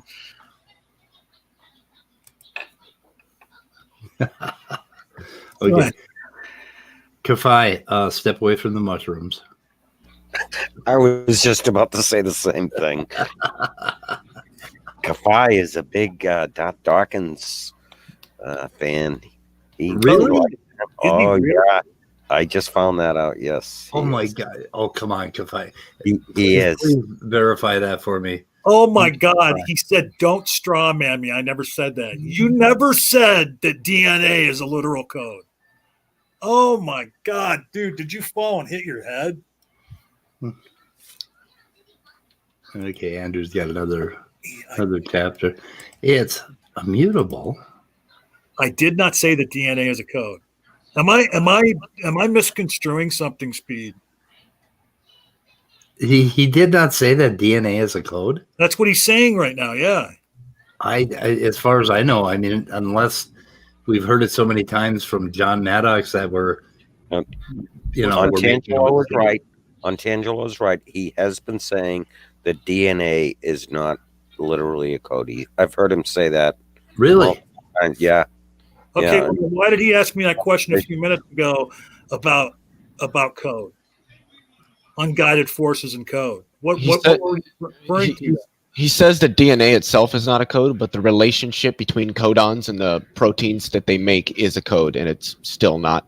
Okay, and Right. I also, when we're talking about that topic, that is a distinction without a difference, Otangelo. So, John, you didn't tell me that you were. And he still believes God wrote that. Did you tell me? Did you forget to tell me about your degree in molecular biology? No, John? I think I think I remember, like, anytime this has come up, with Otangelo, that I've readily admitted that I'm not an expert in any of those things. That's kind of the way I heard it. Yeah. Yeah, I mean, but yeah, I mean, you talk about a straw man, Otangelo. But no, what I said is that I will do my own research. I won't even ask Speed or anybody for any help, but that I have enough faith in my intelligence and my ability to study that even in given like 2 weeks time, no matter what the topic was, I would wipe the floor with you.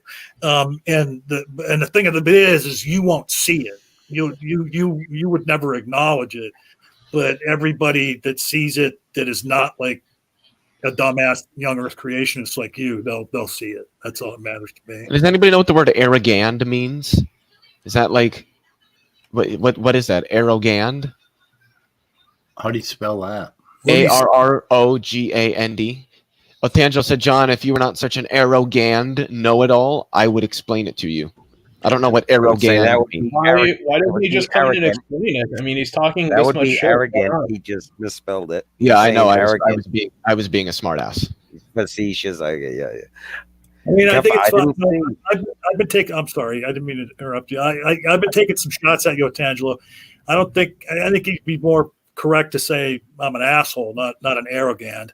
But the thing is that for you to say someone else is arrogant, that is fucking ironic as hell, dude. Okay, like we were just talking a few minutes ago about how you couldn't even admit you were wrong, and you had to run away all butthurt. I'll never get over that. That was so glorious. The greatest. Shut up, Leo. Cafe didn't admit his relationship with Darth Dawkins. I see. He didn't verify that. No, he didn't Cafe? verify it. No. He's not going to own it publicly. Well, no, John. Yeah, are you talking to me, dog? Like, yeah, because I think when I used the word faith, I did say with air quotes, I'll borrow your word and I'll use the colloquial usage of faith. I mean, because the colloquial usage of faith is all the things you're saying there, confidence, trust. Is trust without evidence is faith. Well, right, but the thing is that there's there's faith is probably seamless. The religious connotation of faith is accepting or believing in something because of religious religious persuasion without any evidence, and the other usage of faith is based on evidence. It's you have faith in someone because through induction you have been able to count on them time and time again in the past, and so you now have faith that they can be counted on in the future. That's just trust. Okay. Yeah, but faith is also a word that used. Colloquial usage of evidence. faith is a synonym of trust. But you have evidence. Oh my God! Go look it the fuck up. Okay. I promise you, there's two definitions there. There's literally two definitions. One of them finds that it's trust or confidence, and then the other one says something. I think it says, let me look it up. It literally puts religious next to it. Yeah, religious apprehension. I Yeah, believe. so faith from the Oxford English Dictionary: 1, complete trust or confidence in someone or something. 2, strong belief in God or in the doctrines of a religion based on spiritual apprehension rather than proof. I feel like I don't like to use the word believe. Goddamn cat, get off my mouse. It Cat means on make mouse. believe when religious. What's wrong with the word belief? I mean, they misuse when they say it. That's all. Well, Well, no, to me, what no, they they do believe in are God. literally beliefs, But it's So- like make believe to me. I mean, What does it mean when they say? it? What does it mean when they say evolution is a religion? I don't quite get how it's a religion. It's a projection of the shortcomings of their own worldview onto another to bring that worldview down to its level, to their level. And why would they use it as basically like it's a bad thing? Like religion is a bad thing. I mean, it's like, oh, it's a religion. I never even looked at it that way. They're basically self-owning themselves by. Yeah. They're claiming that, religious belief and faith is like a bad thing. And okay, so you don't like how I the think they're sources hinting are at right how underneath the evolution quotes. is false, but it's just dogmatically adhered to without any actual reason, which is obviously not the case. Okay, Stanley, what I don't like is that when I bought the PDF or the Kindle version of your book, and I tried to click on the URLs, they were actually pictures. They were JPEGs, and you couldn't click on them. And they're long as fucking shit. But your latest book looks like you did a little bit better in putting your sources in the back, and you still use URLs, but they look like I could actually click on them if you would just send me a goddamn electronic version of it. Tangelo asked me, John, what evidence would convince you that God exists? I like Matt Delahunty's answer. I don't necessarily know, but God knows. But really, I've said many times, I think even when you've been here, Tangelo, that maybe nothing would convince me, because even if a being appeared before me and started performing miracles, I would just wonder, how they got technology well beyond ours and what part of the galaxy they were from. But I'll tell you what, here's what would convince me that God exists. Go home tonight, Angelo, and pray to God that no child ever suffers with cancer, that no child is ever born with a cleft palate, that no child is ever raped again. And when all that stuff transpires, I'll even if it stops for a month, then I'll believe in God.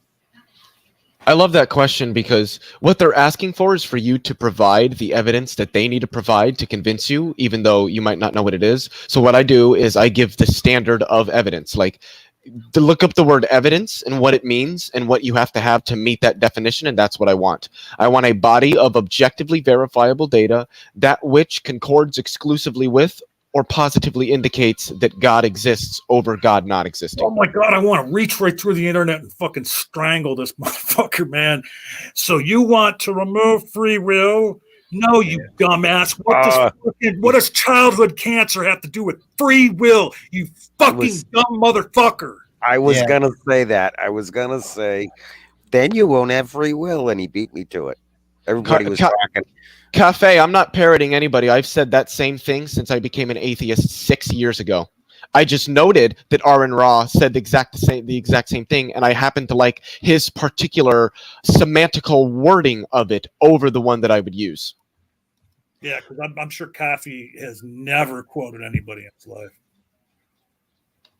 I don't know if like the New York Times and all the newspapers started running articles about miracles that were happening. Yes, it does answer the question, Cafe. I laid out what evidence is. Now provide something that meets that standard, and that would be what convinces me. What you're asking, what you're doing when you say, well, that doesn't provide the answer, what is it specifically that would convince you? What you're doing is you're shifting the burden of proof. You're asking me to provide myself with the evidence that convinces me, but it's not my job to do that. It's your job to do it. Hey, I laid out the standard of evidence. Now provide something that meets that standard, and I will accept it. Leo, if before he presents his evidence, though, you're going to have to drop acid. Yeah, I probably would. You're going to have to do some shrooms. You're going to have to do a heroic dose of mushrooms.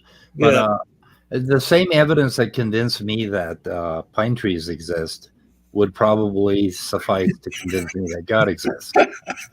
Right? Which is exactly what I laid out, yeah.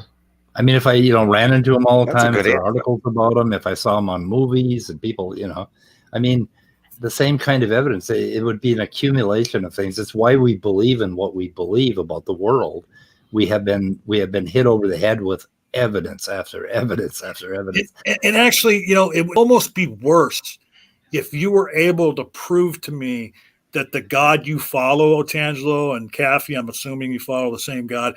If you were able to prove to me that God exists and he is all powerful and yet he lets children suffer, then he is the most horrible fucking being ever in existence. Okay. I mean, it's just, oh, well, you don't know what his reasoning is. Yeah. I don't know what his reasoning is for letting fucking children suffer. But linchpin it must be a linchpin to his overall plan, because he lets it go on so much. But there's how I told you, that's where you can convince me there's a God. Go home and pray tonight. And as soon as child suffering stops, then Cafe's doing it again.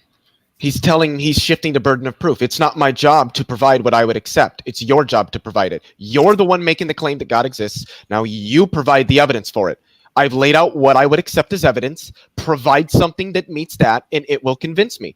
You're just shifting the burden of proof, and it's logically fallacious. Yeah. So I'll tell you what, the last half of this fucking stream, when people watch this as a video, they're gonna have to have the live chat up.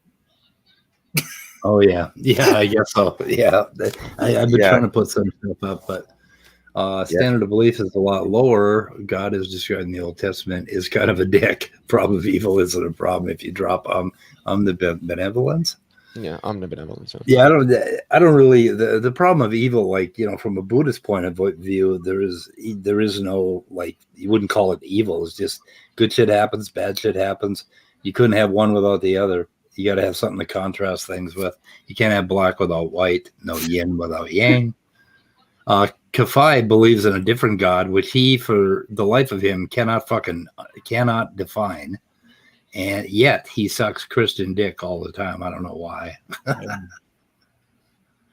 But he can't define it, but he can tell you if you do that heroic dose, you'll see him. You'll see it, right? That's kind of how he defines it. He's incapable of sketching out a good concept of what his God is. The link is above. I don't see any link, Otangelo. I'm just laughing at the fact that Cafe is consistently shifting the burden of proof. Yeah. Otangelo Grasso says that, Leo, eternity is yours. Eternity doesn't exist. It's your interest. It's in your interest, I think, is what he's trying to say. Yeah, in accordance with the perennial philosophy, and the perennial philosophy has a whole lot of different ways to interpret it, and it's basically the idea that there is one source of human experience that creates all religions, and that would be mystical, the mystical experience. or what we call spirituality. No, okay. So Tangelo says, John, people like you perish for lack of knowledge. The link is above. He must be talking about the Bible or something. But the thing is no, lack of knowledge is not like it's not a bad thing. Every human being has lack of knowledge in one topic or another. It's called ignorance, which is also not necessarily a pejorative term. But the thing is that you pretend you have knowledge, because when you don't know about something, you just assume that your God is responsible. And Altangelo is right. I have no knowledge of what is beyond this physical life because there isn't anything beyond this physical life for somebody to have knowledge of. It's 100% correct. It's like north of the North Pole. Yeah. It doesn't matter. And for Cafe, it might not be an attempt to shift the burden, but that is what it does. That might not be what your intent is, but that is what it is doing. Okay, we've got Snake, we've got Otangelo, we've got Kafai, we've got Cafe. Standing for Truth. I think we should all get them in here tomorrow for the weather report. And instead of us reading the chats, we should shoot this show in the head right now because it's over. It's for 2.5 hours. And tomorrow, if you guys want to come in and start talking about this evidence and what would convince us of God, that would be wonderful. Yeah, Otangelo, come back. Kathy, come back. Yeah, come on back tomorrow. One must have faith in God to please him. Like, no. Yeah, that really kind of that's the part about Christianity that really kind of gives me the creepy feeling. Yeah. You know, like the pervert down the street, you got to go please him. And now, Tangelo, what is it with your God and foreskins, dude? Yeah. Which none of them are gonna come. We actually worship foreskins on this channel to a degree. I mean, we Also, do. I don't for Cafe. I don't think Aaron really claims to know that there is no God. And when he does state that, he makes a qualification that he knows there's no God in the same sense that he knows there's no Santa Claus or that he knows there's no dragons, which I think is an important qualification to add to that and shouldn't be glossed over. When you have all the evidence, it's more than rational to believe in God. And what evidence is that, Otangelo? Yes, you can, Ian. Ask me anything, Ian. I will answer. Is it about the snake? Is it about why I doxed you and put a picture of from our private? How did you dox him? You didn't release his name or any personal information. Well, I put a picture up that he sent me. Yeah, but we don't know that's Ian. That could be anybody. It could be anybody. Well, he referred to it as Ian's Python. So wait a minute. So maybe that was a picture of some other dude holding Ian's Python? Wait a minute. Maybe, yeah. Could be. God loves mutilated penises. Don't kink shame. Yeah, 125 reasons to believe in God. And you better hurry and ask me the question. All I can say is if circumcision is mutilation and no medical professional would say that it is, then I love my mutilated penis. I'm glad that my penis has been mutilated rather than unmutilated because most women prefer it mutilated. Well, fucking in the 50s, they circumcised everybody where I came from. If you weren't circumcised, it was very rare. Well, and it must have been a delicate procedure for the doctor to circumcise that tic-tac, Leo. Yeah, very delicate. It took a couple hours. I heard they had to get a specialized scalpel and everything. You had to have those things that you can flip down that like magnify when you're looking at something. Yeah. All right. So it wasn't so much a scalpel as it was like a nail clipper. Yeah, pretty much.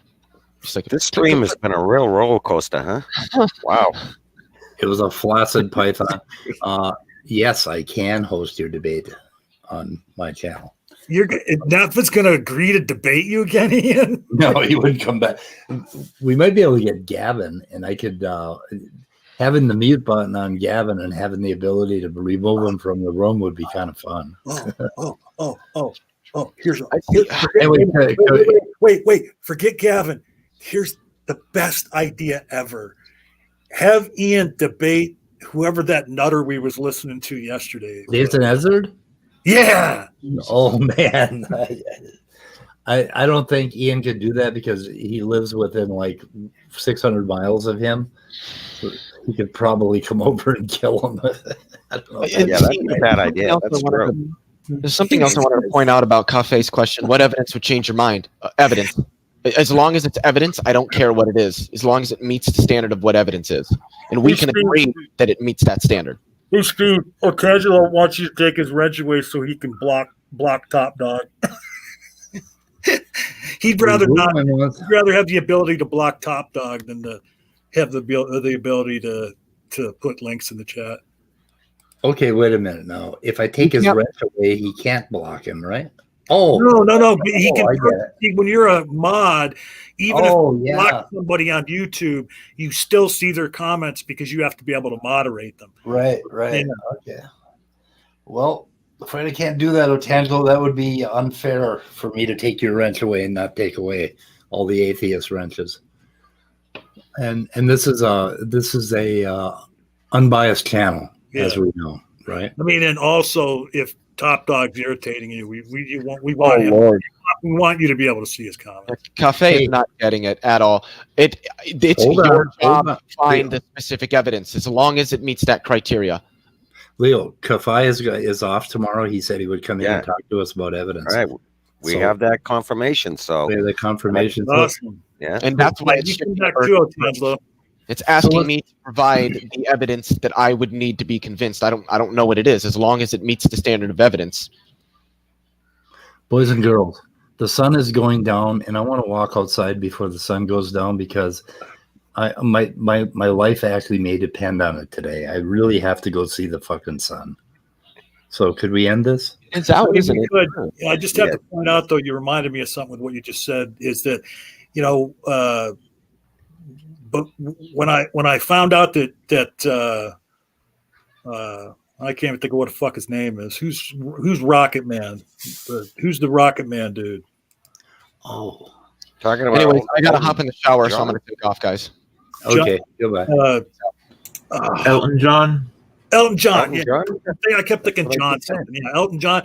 When I found out Elton John was gay, it provided a whole new meaning for the song "The Sun Going Down on Me."